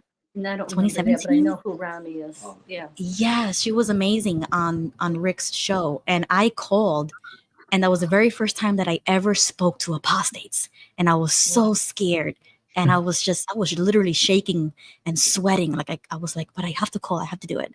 And I only called because it was a woman, I felt comfortable that she was a woman. She would understand me. And so that was the first time that I called, and I spoke to Rami on the phone. And she was really talking about like her abuse and like, hating your parents or your mom or whatever because of that. And I used to feel that like that. I used to hate my mom for a really long time. But during that time, I hated her the most. So I said, I need to talk to Rami because she's totally going to understand me that I hate my mother and she won't judge me for it. And so I talked to her, and she was the one who literally took me down from that edge that I was ready to throw myself and be the ugliest version of myself. And she was like, no, like, and she did what you guys do. And you guys do it for me too. You guys still reel me back in because I could get out there, and you've seen me. You've seen me this whole year, how roller coaster I can be. So she really took me down that ledge. And if it wasn't for her, and Rick's show and giving a phone number or talking to people that are older than me or have experienced the shunning longer than me or have experienced this and can handle it a better way, I would have probably been locked up a long time ago, because she brought me down from that ledge then, but later on I still lost it. Like, you're not going to be cured from one conversation. No. I still lost my mind later on, and I had to turn myself in and get the professional help that I needed. But it was from people like her who kind of helped me in that time frame, at least. You know what I'm saying? Like, I probably would have done something else that I would have regretted. You know what I'm saying? Right. So it's also like a real safe network that you can talk to people. We Ruby, we need each other. Yeah, I agree. We literally have what the other one needs. Yeah. And they have what we need. And you have helped so many people, Ruby. Ruby right away started a channel, and you exposed the child sexual abuse in your family, and that helped other people to come out. So, we do not know the effect that we have on people, but people are listening right now, and they're, questioning their maybe PMO. So please give a call. It'll change your life. Yeah. So thank you guys for, and I love you. Like, I always join, I always support the show. I'm like, Joe and Fran are the grandparents that I never had. Like, we wish we could have some soft-spoken, grandma and grandpa vibes like you give, because my grandparents were either crazy or too quiet and don't talk ever. And Joe and Fran are like that grandma and grandpa for me. So thank you. Thank you, Ruby. Thank you. You mentioned Rick Fearon. I remember the first time we called in. It was kind of springtime, summer. We were sitting outside, and we just had a fire outside, a bonfire, little fire. And we were listening to Rick's program, and someone was supposed to come on and do one of the shows, and they didn't come on. And so Rick said, anybody out there want to come on and come on, just dial this number. And I said to Joe, Joe, we can dial the number and we can go on. And so I did. And I said, yeah, I told them who we were. I told them we were newly out, and we were 70. At the time, we were 70. Let's see, it was in 2021. So I think we were just 70.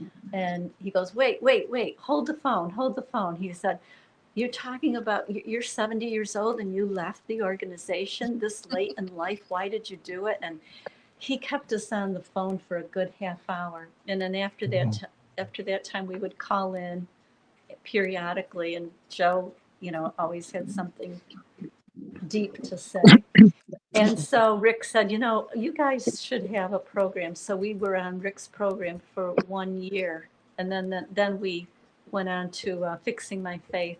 So that's a little bit of our background. But yeah, we know that phone call. Oh, that's amazing. I'm so glad that you did, because now we actually have you. Us too. So just for everybody, I think I caught that show and I heard Joe and Fran's story, and I'm a little bit older than both of them. And I said, my people, somebody of the age bracket who had the guts to do it, because it ain't easy. It is an issue when you're thinking, oh my, this has gone too far. But for me, as soon as I see what's real about it and it's not the truth, I would never, ever stay. And that's what I love about Joe and Fran. Yeah, it's a big step.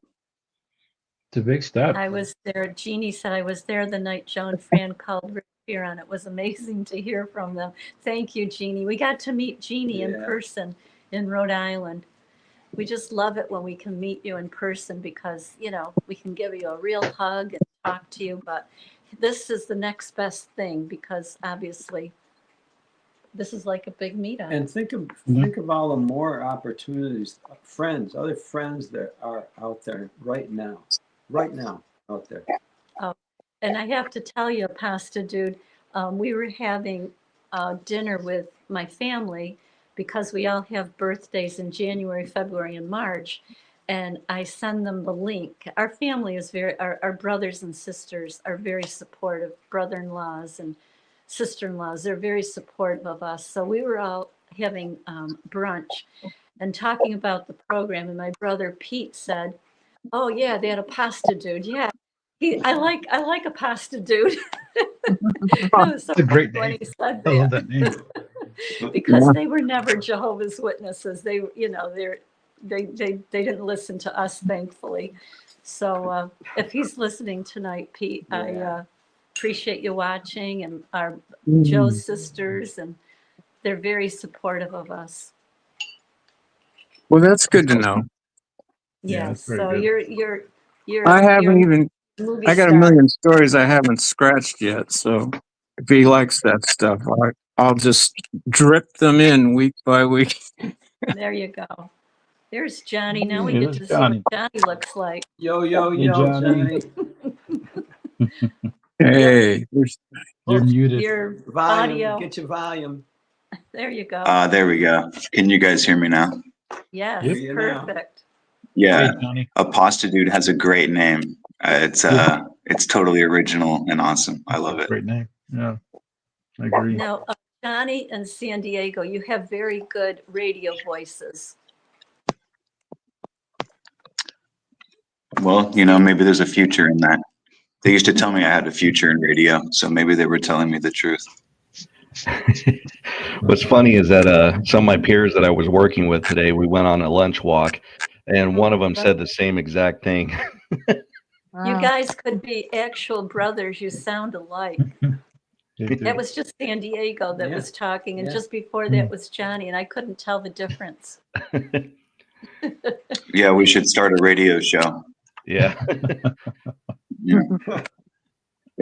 It's funny, when I lived in Dallas, I you can win stuff on the radio, and I had entered in, to some contest, and it was like $100 cash prize on some classic rock station.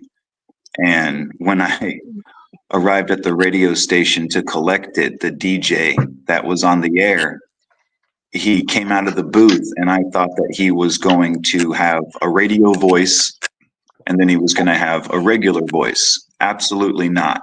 He absolutely talked that way the whole entire time. He was just very deep into it. And he shook my hand, and like the whole entire time he was talking about everything, he completely kept that radio voice up, or that's exactly, he sounded like the guy that used to do the movie trailers when we were growing up, like like on the trailers, for movies, he could make anything sound exciting. He could read a recipe book and it would sound amazing.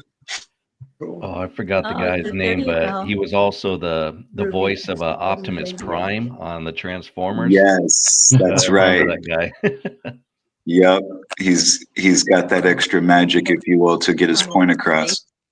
Yeah, him and Morgan Freeman are two good voices out there in Hollywood. Yeah, you instantly recognize Freeman's voice. He's another one that, should be reading bedtime stories and, children's books and stuff. You go right to sleep. Yeah, he's great on that documentary. What is it, Planet Earth, I think it is, or something? He's on a documentary. He's Hi, great. Amy. Amy said hi. Amy Huber. Oh, did he narrate one of those Planet Earths? Like, I think Sigourney Weaver did one, and Morgan Freeman. Yeah, I remember those. That was a great series. Mm-hmm. We have Really our good. cups here. Just wanted to show Wild Wall. Where are you, Oh, Wild? nice.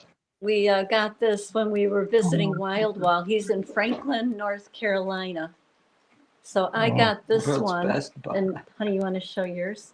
Oh, yeah. Yeah, Joe got one Where's at that one at this Irish store. This Irish store was Scottish. It was really cool. Oh, wow. And Oh, that's a nice it's mug. called, it says Piping Hot.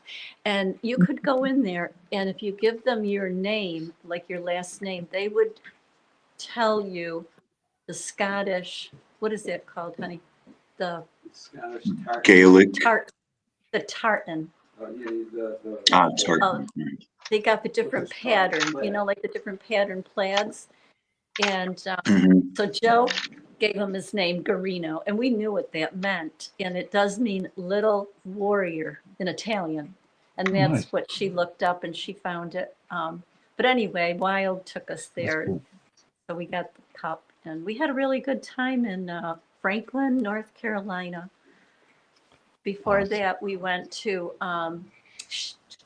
Charlotte for the meetup, and before Charlotte, we went to Winston-Salem, and we met up with John. He's on ExJW Analyzer. We had lunch with him.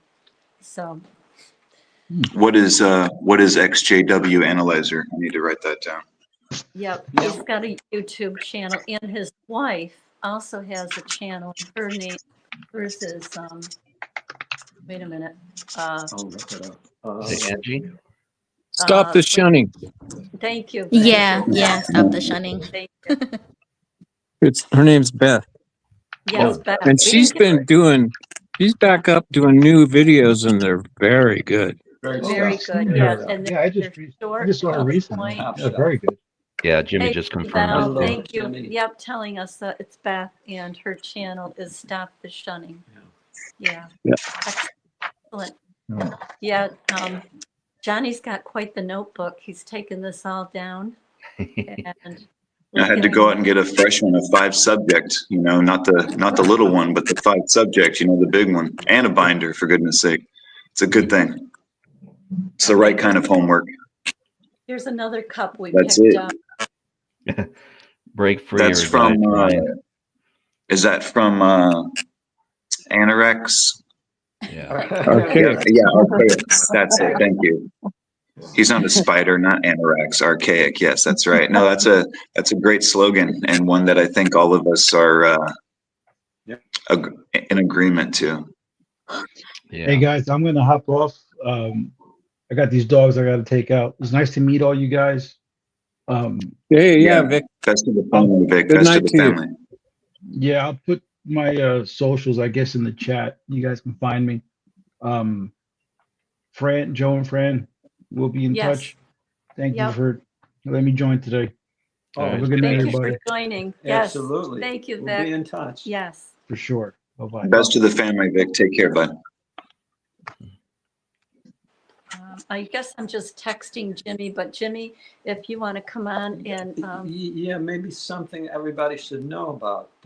Jimmy's is yes. heading a letter writing campaign. yeah, Uh-huh. to the White House. Yeah, I saw And, that. Yeah, some people in the chat may not know about Jimmy's.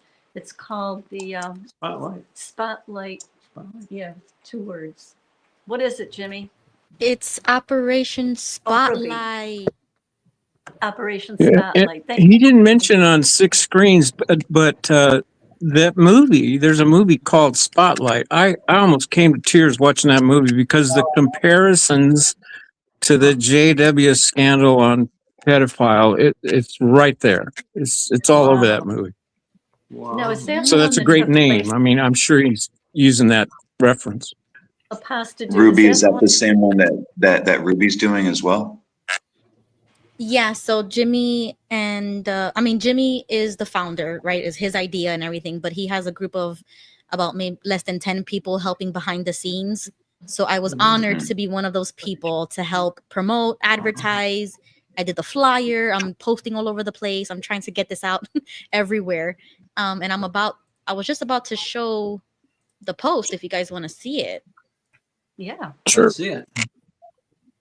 Okay, so and I'm so excited that Jimmy is gonna do this because I've been waiting for somebody to do this.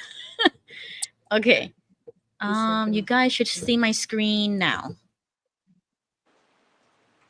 Okay, can everybody see that? Good. Yes, we can. Yes. Okay, so I'll read it and then I'll let Jimmy hop on when he's ready and explain the rest of it. But this is it in a nutshell. Operation Spotlight, letter writing campaign for ExJWs. Public service announcement. A letter writing campaign has been initiated by Jimmy Bell and a small group of activists in our community dedicated to bringing awareness to the human rights abuses of Watchtower, also known as the Jehovah's Witnesses, to our elected officials in the United States of America. But this is a worldwide effort, and we are calling to action everyone who sees this post to join us in this campaign. A template will be dropped to download and sign to send to the White House. This letter can be accompanied with your own. If you are a content creator, we would like to collaborate to spread this message as far as we can. Please share on all platforms the announcement photo I have included. For more information, please check out Jimmy Bell's YouTube channel linked here and click on the live tab to watch his videos pertaining to Operation Spotlight. We will be going live for more updates. So far, these are the countries that are already on board with this campaign: United States of America, Canada, Mexico, Austria, Norway, Australia, New Zealand, Spain, Chile, Peru, Venezuela, United Kingdom, Romania, Finland, Colombia. Thank you. Okay, and then that's the announcement that I put. I think you guys can see that now. There you go. Nice. With more countries to come for sure. That's amazing. A pasta dude, you mentioned that Spotlight movie.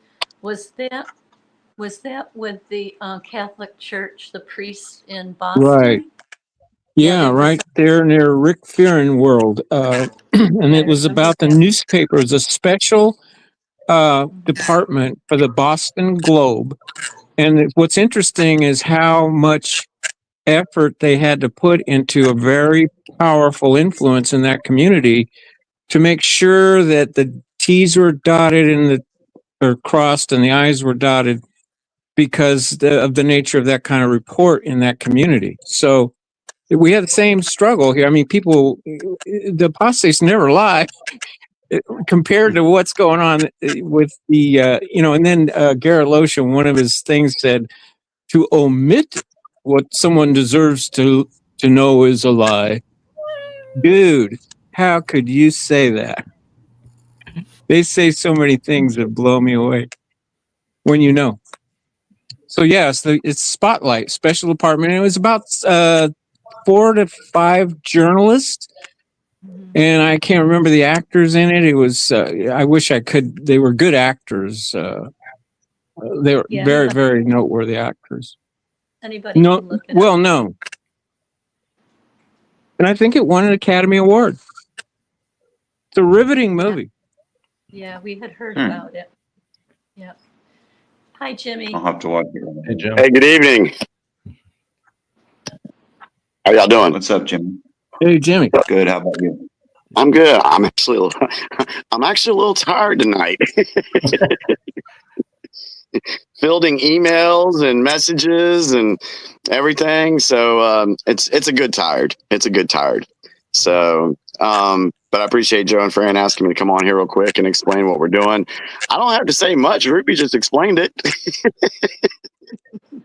Yeah. But so you came up with the name, right, Jimmy? Operation Spotlight. So I went inside to go get my hat and everything because I'm in my pajamas and stuff. And so I had seen that you had mentioned something about the Catholic Church movie or something. And it's funny though, because when I came up with this idea to do this, I actually went and was looking for synonyms for different words, like shine, exposing, shining a light, I was looking for synonyms and I was looking for a good word to pop out, and spotlight is what I gravitated towards. So I'm like, okay, yeah, let's call this Operation Spotlight. And it wasn't until like 2 or 3 days later that I found out that there was that movie called Spotlight. So it came naturally on my end. I didn't pull it from something else. It just so happened to be that way. That's good energy. Yeah, I think so too. But Jimmy, I was gonna tell you that when I was looking at what good hashtag we should use, I was like, oh, obviously we'll just put hashtag Operation Spotlight. But then when I looked on X to see if there's anything else related to that, there was a whole bunch of posts about Julian Assange. So that was hilarious. They were putting like Operation Spotlight to get him like pardoned or something. So we are competing with that. Oh, wow. Okay. Wow. I did not know that. That's interesting. Yeah. So did y'all have some questions for me, or do you just explain what we're doing? What do you want? Go ahead, honey. Well, what would you like to just inform folks as to how they can fit in, Jim? All right. So my thinking behind this is, and if first off, you can go watch the 3 videos I've put up so far explaining my thoughts behind this, why I'm doing this, and how people can get involved with this. So where we stand right now, the team is working on finalizing the final draft. They're proofreading it right now. And so I've been kind of pacing around, walking on pins and needles, waiting for that PDF file. So that's where we're at with that. I want to go ahead and say that I have kept the team anonymous while we were doing this process, because I didn't want them to have to. I told them I'll be the face of this. I can handle any criticism. I can handle the comments that I've received so far from some folks in the community, that I can handle all that. But I want to go ahead and say that one of the people on the team is a CSA survivor. So I would just like to say that before anybody downs this and what we're doing, we do have a CSA survivor working on this with us. So there's that. Take that for what it's worth, okay? I will be announcing once the final draft is out, I will go live. I will read the letter, and I will announce then who's been working on the team. So as you guys know, Ruby's she's helping me with the promotion of it. I've had another guy do some thumbnails for me. I've had another person help me with getting this thing stored in a place to where people can download it. And then I have the 2 writers, along with myself. We've all written something in this letter. So it's been a project, and we've all enjoyed doing it. And so when I go live, I'll read the letter.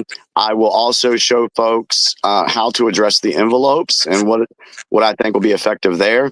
I did call the White House today and asked them what was the best way to address the letter, because we want the letter to go to President Trump.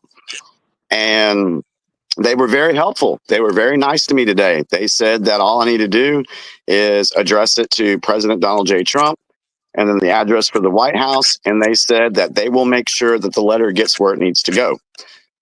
I also told them that it's a very good possibility that there would be numerous amount of letters coming into the mailroom. And they said, no problem. That's fine. So that was good. That was a good phone call. So Jimmy, excuse me. Yeah, what is the address of the what? It's 1600 Pennsylvania Avenue Northwest, Washington DC. The zip code, I think it's 20505 or something like that. But when I do my live, I will put that out information for everybody, so they'll have it. The other thing that we're doing on the envelope is we're writing Operation Spotlight on the outside of the envelope. So that way, if by chance there's 500 or 1,000 letters sitting in a White House mailroom and all the envelopes say Operation Spotlight, that's going to get some attention. And somebody's going to open it up. So that's where we're going with that. One of the ladies working on this, she is a lawyer. So when the letter does come out, it's going to be really very, very legal. Let's just put it that way. So I'm excited to see their final draft on that. The only thing that I ask from folks is just spread the message. Some folks are going to be down with it. Like I said, Ruby listed off all the countries that have committed. They've told me personally that they will be sending letters, and it comes from all those countries. There's others that aren't going to do this, and that's fine. That's fine. That's their choice. My whole thinking is even though I have fielded some comments, some negative comments, I tell them this: look, we're taking a shot. This could fail miserably. It could go nowhere. I know that. That's a risk I'm taking. But if we don't do something, then we're not doing anything. You know what I'm saying? Mm-hmm. Yep. So, and this is something that's never been done, as far as I know, on the scale that it's being done in the ExJW community. And so this goes beyond all the petty little arguments and fighting that can be found in the ExJW community. There's one sole purpose to this, and it's to expose Watchtower. So my personal thinking is, and for those that know me, know how I they know me, they know what I'm going to say. But for the folks that want to put this down, create problems, whatever, you got those people will have exposed themselves, in my opinion. That's my opinion. That they're not serious about doing anything to help expose Watchtower on a bigger scale. So, Jimmy, do you see any chance this could backfire anyway? How? I don't know. It was just a question. See, I've thought about that, and the only thing, I don't think it could backfire. And the reason why, it's just a letter to President Trump. That's it. That's all it is. It's a letter. And what I'm doing is I've turned the playbook around on Watchtower. I'm using their playbook against them, because we all remember that they flooded Russia with letters. Right. So I'm turning the playbook, so we're going to flood Washington with letters about Watchtower. And that made the situation in Russia worse when we did that. Not that backfired. Well, it kind of did backfire, but it was not because of us that it backfired. Right. So, but I just don't see.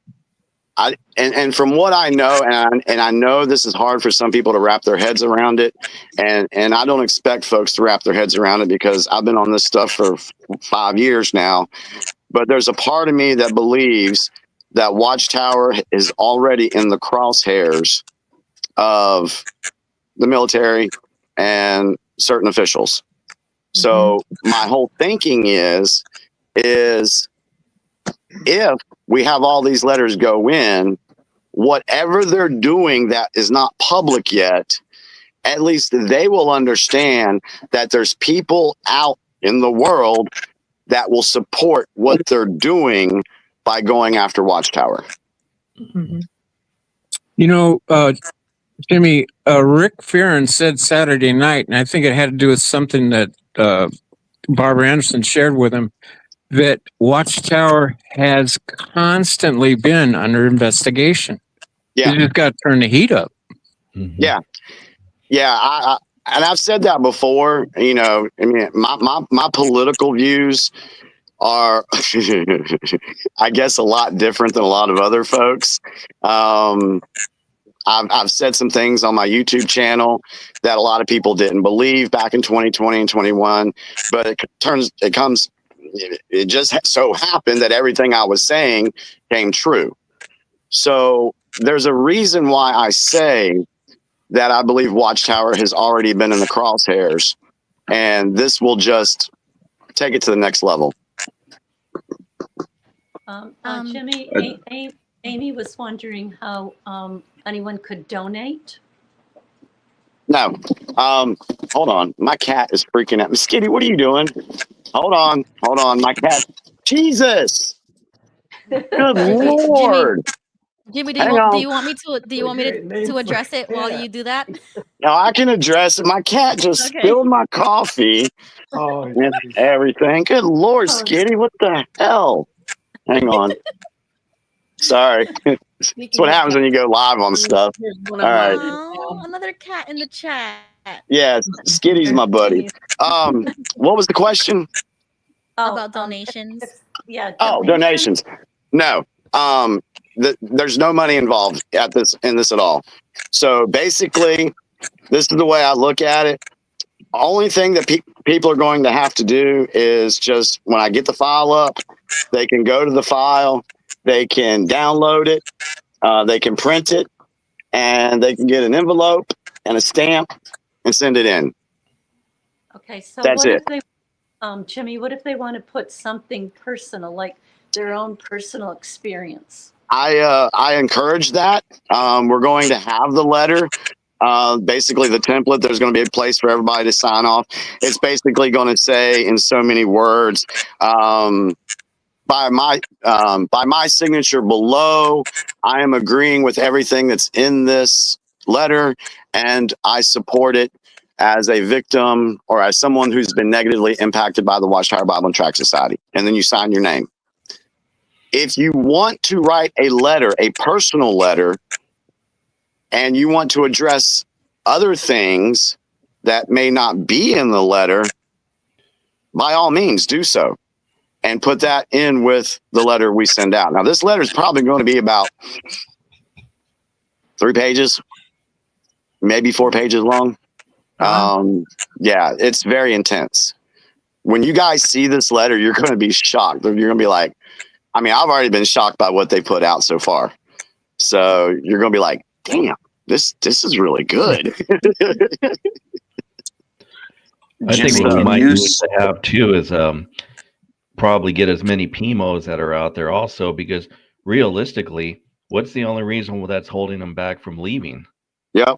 And that's basically just a blatant violation of our human rights right there. The shunning. No, you're not, and especially the impact, the psychological impact. Steph has brought up so many people that have committed suicide that she's known on a personal level because of it. And that's just not right. That's not loving at all. And the Watchtower is like hiding behind the First Amendment, and they're getting a pass for it. So yeah, you gotta pull some extra backup, and I think the PMOs would do it, because if it came down to a testification like what's going on in Norway when they had those former witnesses testify, if they start talking about, especially with the Shepherd the Flock of God book out there online the way that it is, that if they're being coerced to stay there, otherwise they're going to be they're going to be losing their family, that's a boatload of blackmail right there. And they're gonna, and that would just that'll just turn up heat on them even a lot more. I will say that we do address that in the letter. Committing suicide is addressed in this letter. The shunning, it is addressed. I've already had people send me messages that are actual PMOs saying, hey, I'm not out of Watchtower, but can I help? And I'm like, yeah, absolutely. Just stay tuned for my video. I've had people send me messages that are not even Jehovah's Witnesses, but they have family that are Jehovah's Witnesses, and they have expressed interest in wanting to help with this campaign. Yeah.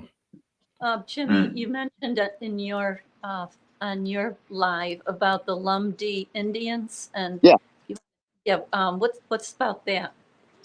Okay, so the reason I mentioned that is because one of the comments that I've gotten a couple of times, man, tell you what, some of these comments I get. But anyway, one of the comments was, why send it to Trump? What makes you think he's going to listen to a bunch of disgruntled apostates? And I fired back with this, the story of the Lumbee Indians. The Lumbee Indians are an Indian tribe here in southern part of North Carolina. I know these people very well because the first 7 years of my insurance career, I went door to door selling cancer policies in Robeson County, where they're all at. Robeson County is technically the poorest county in North Carolina. And for decades, they have been trying to get federal recognition or recognition from the federal government as a Native American Indian tribe. And so all these years, no one has done anything about it. You know, Carter, Bush, Clinton, Obama, none of them have done anything about it. Biden. So Trump did. Last week, he signed an executive order that is going to open it up to where the Lumbee Indians will be federally recognized as a Native American tribe. So my point to that is this. There are way more, there's so many more ExJWs, apostates, whatever you want to call us, than there are Lumbee Indians. If Trump listened to their concern, why wouldn't he listen to ours? Mm-hmm. Very good point, It's a good Jimmy. point. And just to add to Jimmy's great points, this is really to just spread awareness, and that's where the numbers really come into play. We need a lot of people to send in these letters to show that we care, that this is important. It still affects us, even as ex-Jehovah's Witnesses. And in my opinion, I would even copy this and send it to your local officials as well, in all of your states, your governors, attorney generals. It doesn't matter where you are, where you live, especially in America. I would send it to your local officials. And like I said in the chat, this is worldwide. It doesn't matter what country you're in.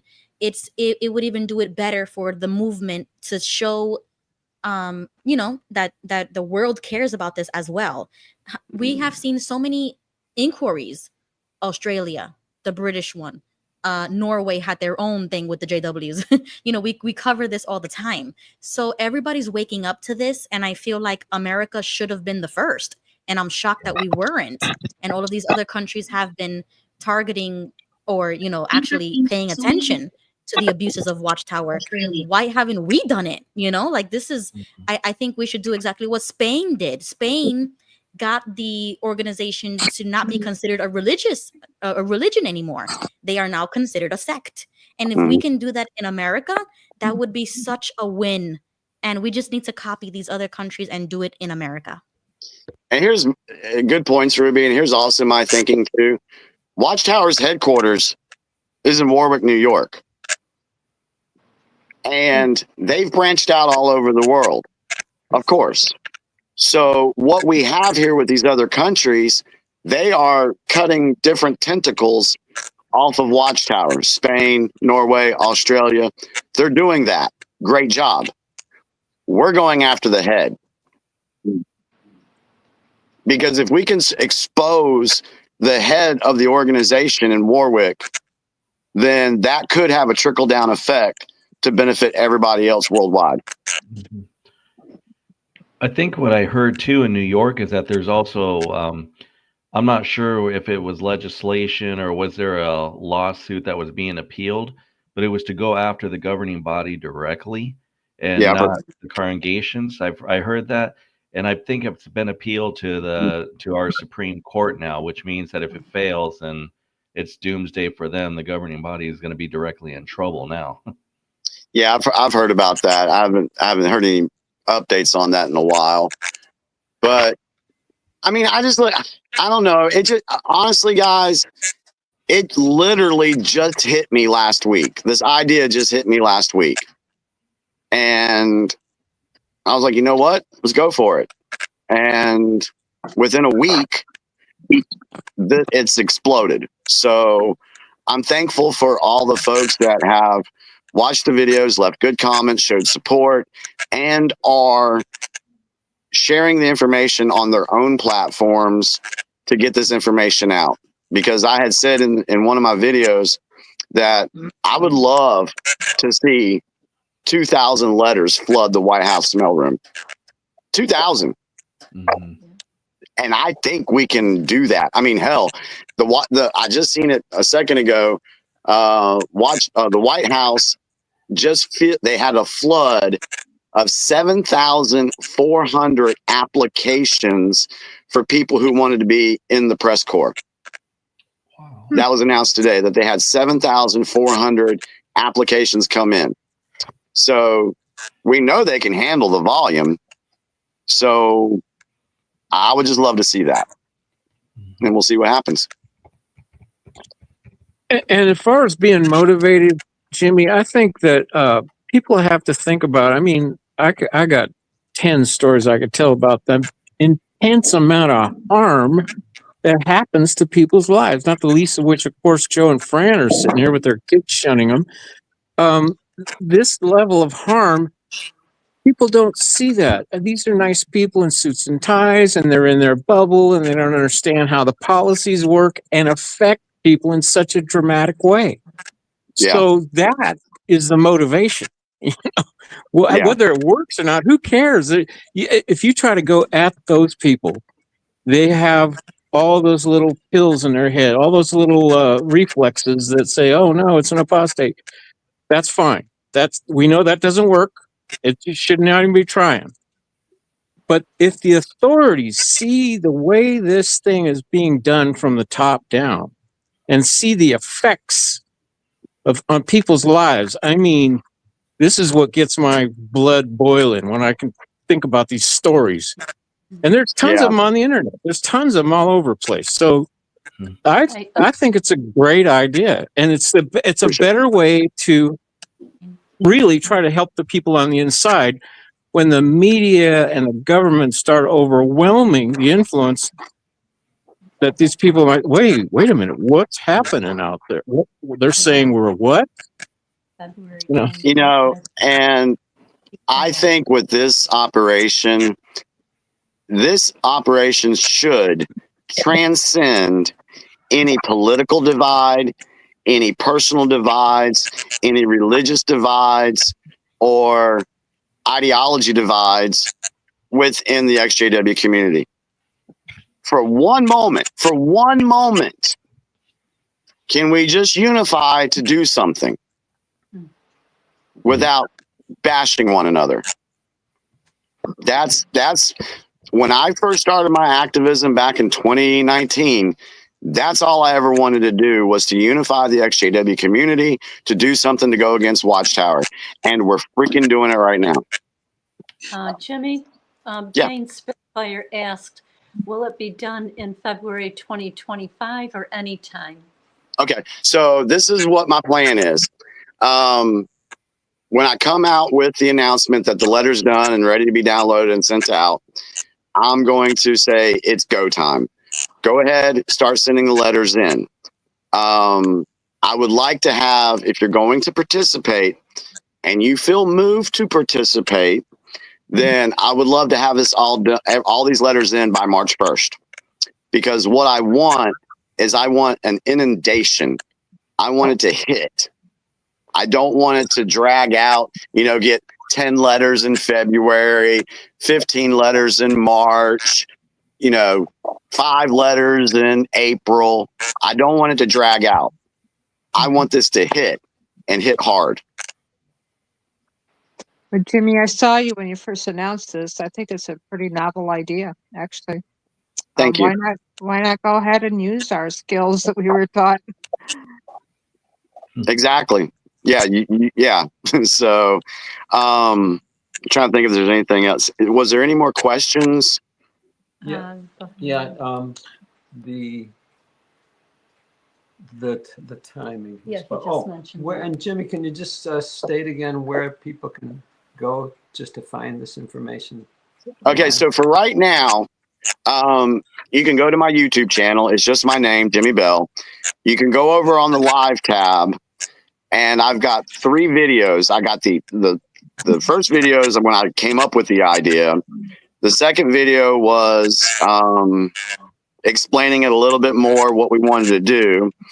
And the third video is me reading the rough draft and announcing the name and putting out the email. So The email address, the only thing that the email address is for correspondence.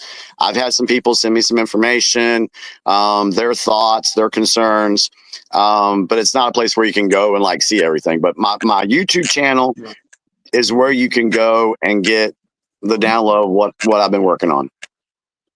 But if you've got something you want to send to me, you can send it to operationspotlight@yahoo.com. And I'm hoping we're going to have that email address in the letter.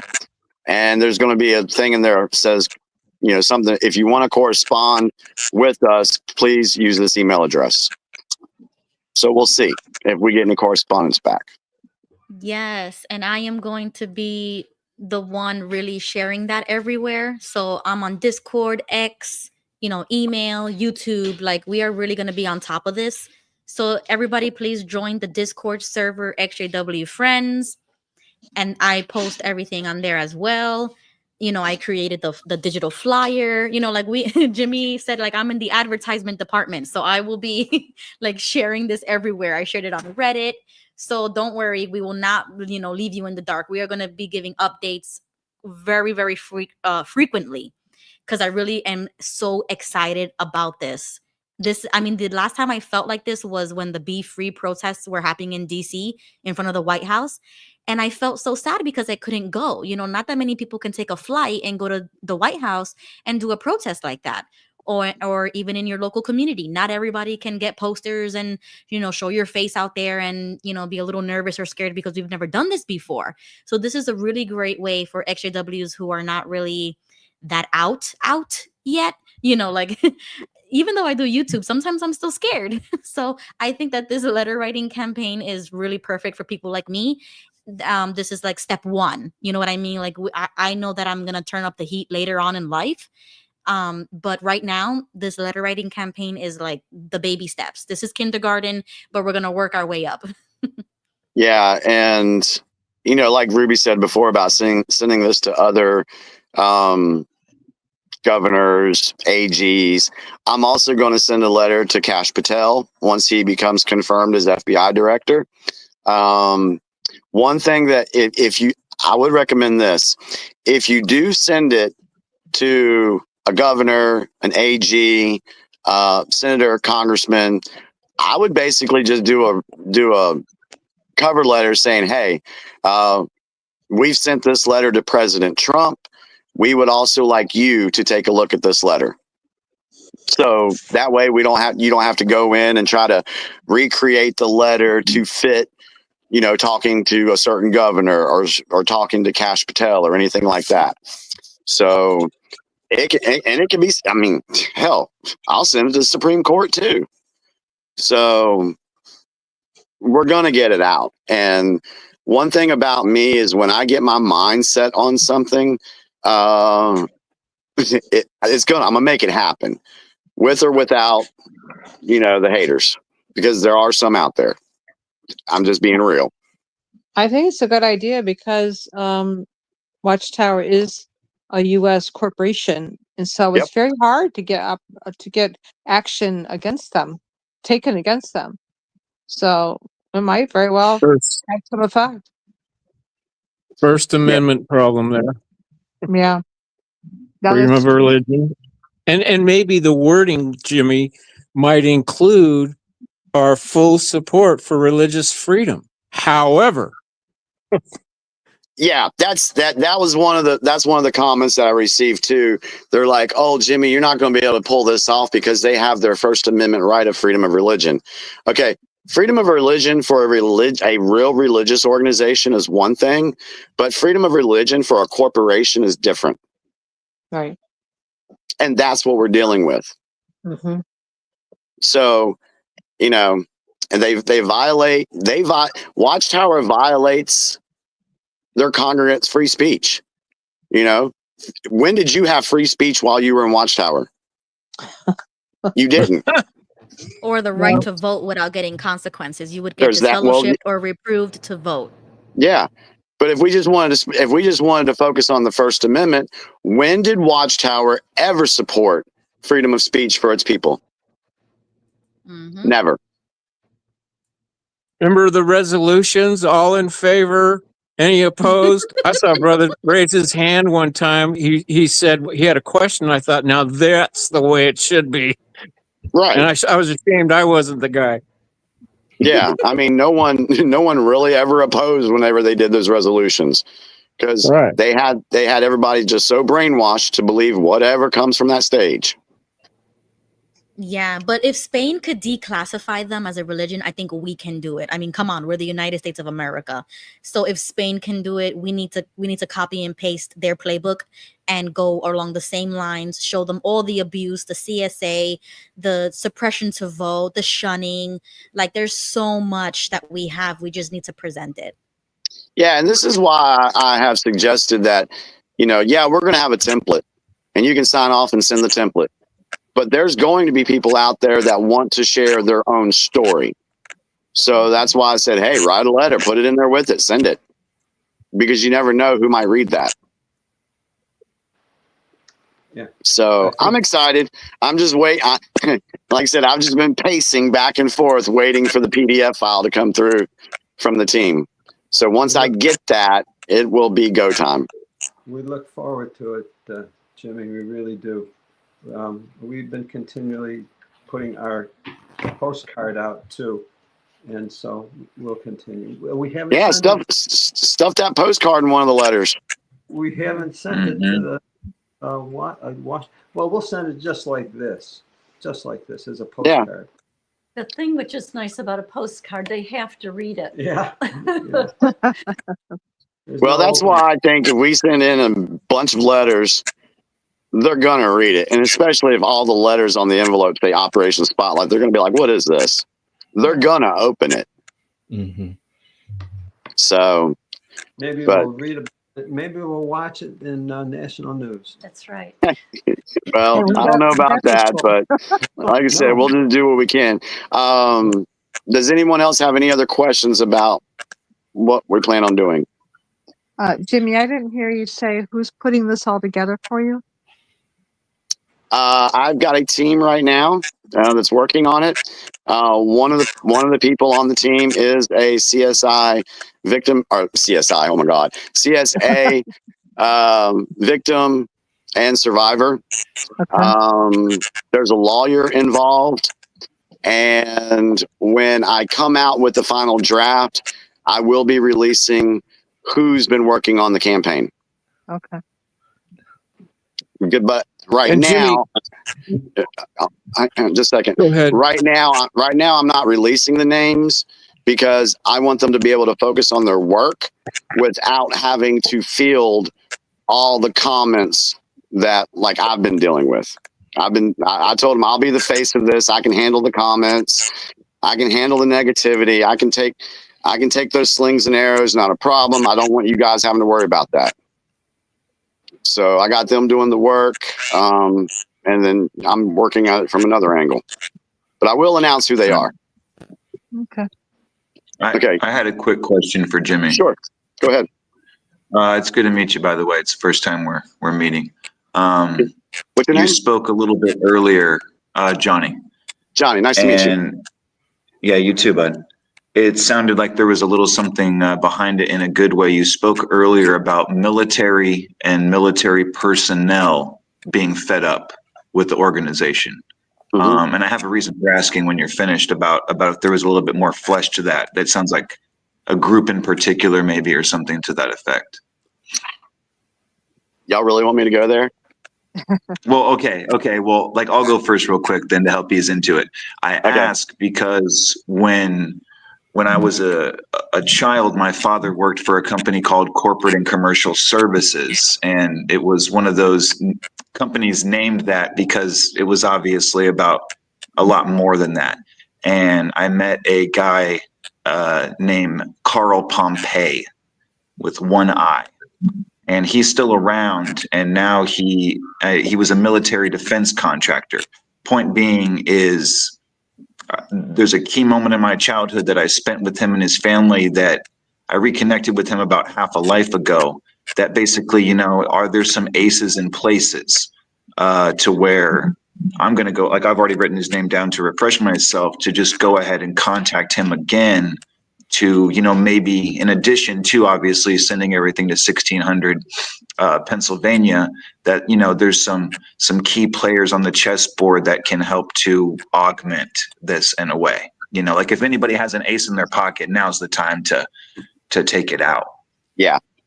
But the military defense and the military being fed up with it, you know, definitely sounds like there's something interesting behind that. Yeah. For folks that have been following me for a while, they know exactly where I'm going with this. For folks that haven't heard it, please, please be gentle with me in the comments, okay? But from my research and what I've been going down the rabbit holes on for over the years, is one of the things that President Trump signed, and one of the executive orders that he signed back in 2018, I think it was Executive Order 13848. And in this executive order, it says that any organization, entity, individual that is caught in committing crimes against humanity, child trafficking, things like that, then their assets are going to be seized. Ooh, and okay. Yeah. And what has me thinking this is I think that's already in play. And the reason why I say that is because how many times over the last 3 or 4 years has Watchtower publicly come out just begging for money? And so, I mean, how many Kingdom Halls have been sold off? How many Circuit Assembly Halls have been sold off? They've been consolidating a lot of things. Why? So there's a part of me that believes that the white hat military, and I say that loosely, the white hat military has Watchtower in its sights. They are in their crosshairs right now. I do believe that. Now, that's good to hear. Could I be wrong? Sure, I could be. But what if I'm not? This would be huge. Well, either way, it's going to shine a spotlight on them.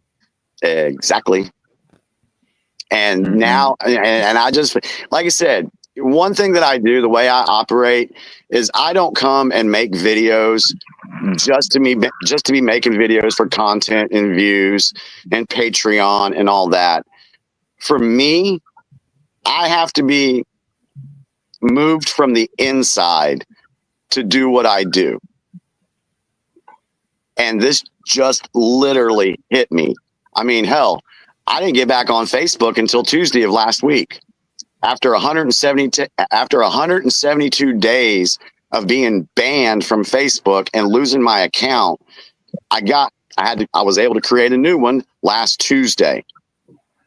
And so, and then I think it was like Thursday or Friday that this thought hit me to do. So that's how I operate. I have to be moved to do videos and say things and do what I do. Yeah, and thankfully Jimmy has been so moved to join me every Tuesday on the ExJW Political Corner. He's been a great asset to my show and my mind.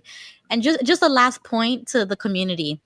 If you watch ExJW content creators on the other side of the aisle, please reach out to them and let them know about this campaign, because I know people don't like me, or they canceled me, or they don't agree with me or my politics, or I'm offensive or whatever. I get it. Me too. They've canceled Jimmy. They've canceled me. And we're just saying, hey, it doesn't matter anymore. Let's unify and do this against Watchtower. So if you guys would like to reach out to those, other creators that you watch, please do, and let them know about this, because I know that if I do it, they're gonna ignore me, or they already have me blocked, unfortunately. So Same here. I can't. Yeah, it's like we can't reach that far, even though we want to, because of the old beef or whatever. So please reach out to them on our behalf. Thank you. Yeah, that reminds me of a line on Independence Day towards the end when Bill Pullman was out there. We cannot be consumed by our petty differences anymore, because Correct. we are going to be united in our common interest. And if those other people, they really want to see something really see change, And I'm just going to say it on both sides because I'm sure there's animosity on both sides with some people, but they got to put that bullshit off. Excuse me. They got to put that stuff off to the side and just like bury the hatchet, at least temporarily, and get this going. Yeah, all I'm asking for a couple of weeks, just unify. And then after that's done, then you can go back squabbling. I don't care. Even though there's That's what Trump said. I don't understand the squabbling in this community. I don't get it. Well, I do. I do understand. And I've explained it a couple of times. And for some folks, they don't want to accept it, but I do believe it's kind of on the mark on why it happens. I mean, I can express that if you want me to. All groups that form initially end up subdividing. All groups. Yeah, and I'll just say, I'll just put it just the simple way of what I've always said about this. And I'm not the first one that said this. I mean, even John, when we first got together and was doing our videos back then, he even made mention of it, but I just kind of elaborated on it. But the thing is being stuck in Watchtower, you have been subjected to the mind-controlled indoctrination of the Watchtower. Borderline MK Ultra crap. Okay. So you wake up from Watchtower, that's good. But if you haven't washed that conditioning out of your brain, it's going to trickle in to the other areas that you participate in. Yeah. So at the beginning of my activism in the political side of things, yes, I had arguments. I had debates. I'm like, why can't you wake up? Why can't you see this?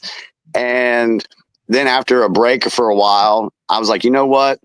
There's a part of me that feels sorry for folks that are still allowing themselves to be manipulated with the mind control. They still want to believe what the media tells them. They haven't woke up from that. I can't tell you how many times I've had conversations with folks. They'll say, well, the news said this, or the paper says this, da, da, da, and Trump's bad. But I'm like, oh my God. It gets frustrating after a while. But I'm trying to come from a place of love right now and be like, okay, I understand that you may not see the things I see, but maybe one day you will. I'm not looking for people to have the same views as me. That's ludicrous. I just want people to be able to wash that mind-controlled indoctrination away from their brain. Mm-hmm. And one of the biggest comments I get, and it drives me freaking insane, is, oh, Jimmy, you left one cult and went to another. It drives me insane because no one has told me over the last 4 or 5 years how to think, how to operate, how to live my life. No one. So how can I be in a cult?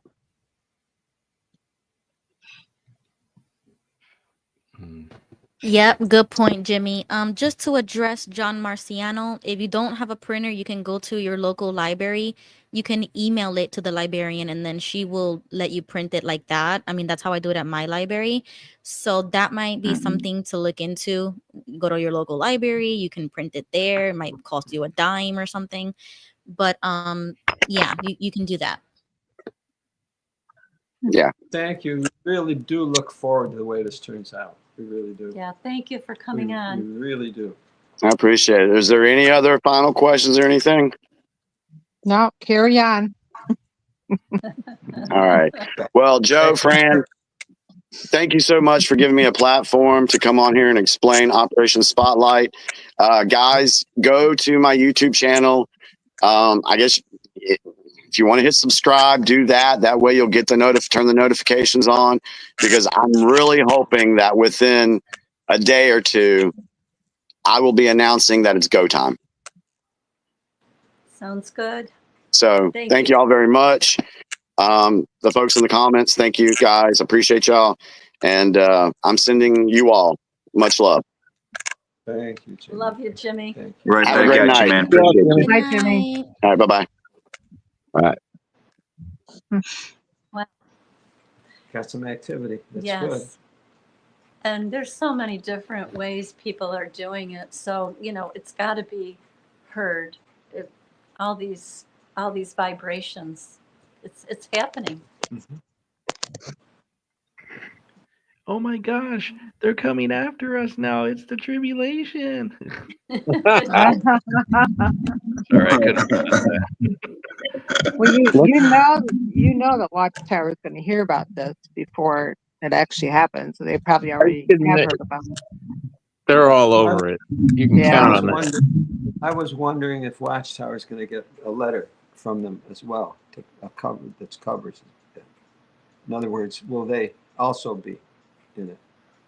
You mean would the ExJW send it Yeah. to? Yeah. Oh, yeah. Why not? Well, see, they could be flooded too. That's true. true. That would be an interesting thing. Yeah. That would be turn. That's true too.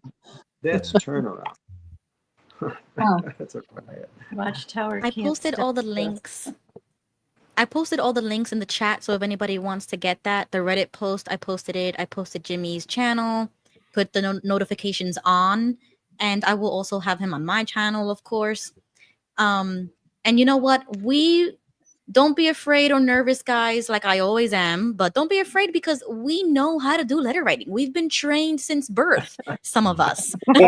And some of us have been converted to do this for years. So we know what to do and we know how to do it and we do it best. I am going to use all of those skills that my mother forced upon me and I'm going to reverse it for the unwitnessing, like Joe and Fran always talk about. So we are made for this. This is right up our alley. So everybody share this with whoever you can and think and certainly think about joining the movement, because like Dinah said in the chat, she said maybe we can all post on the exact same day at the exact same time with the hashtag or something, or a picture of yourself mailing the letter, or like how you get those little stickers to vote or whatever, you take a picture. I mean, that's what I want to see on Instagram, TikTok, YouTube. Like we need to get the message to everybody and just get excited and be a part of something once again, because I miss it. Sometimes I'm not gonna lie, sometimes I used to miss being a witness because we would go on campaigns and we would do the Christmas stuff and we would have a new magazine and it would be so cool to do that, with your friends. So sometimes I used to miss it, but now I'm like, I'm just going to have the same excitement, but for something I actually want to do, that nobody's forcing me or, coercing or indoctrinating me to believe in something. This is totally different. This is actually us. This is what we want to do. It comes from us, and we are thinking about the children. I always talk about that. All I care about is the kids, the children who don't know anything. I don't care about the adults. I don't care if you want to be a Jehovah's Witness or not. I care about the children, and I'm doing this for them. And I honestly believe that this administration is the only one that's actually doing something about anything. I have never seen this president or like an administration ever be this active before. So yeah, thank you guys. Sure. Thank you, Ruby. Oh, Jimmy just posted a new MAGA acronym down there.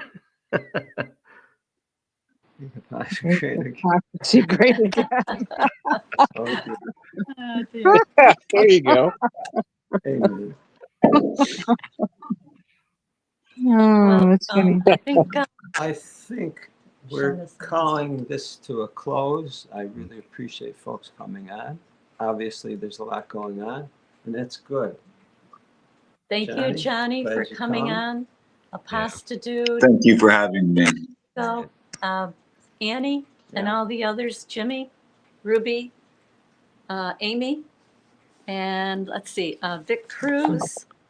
I think I got him off. I missed you. I'm sorry. But thank you for all coming on. We'll see you next week. Yeah. Thank you. Good night. Bye now. Good meeting you, Johnny. Thank you, Shauna. Thanks so much, Shauna. Oh, there's Vern. Good. I was going to ask how Vern was. In making friends. I need people. I need friends.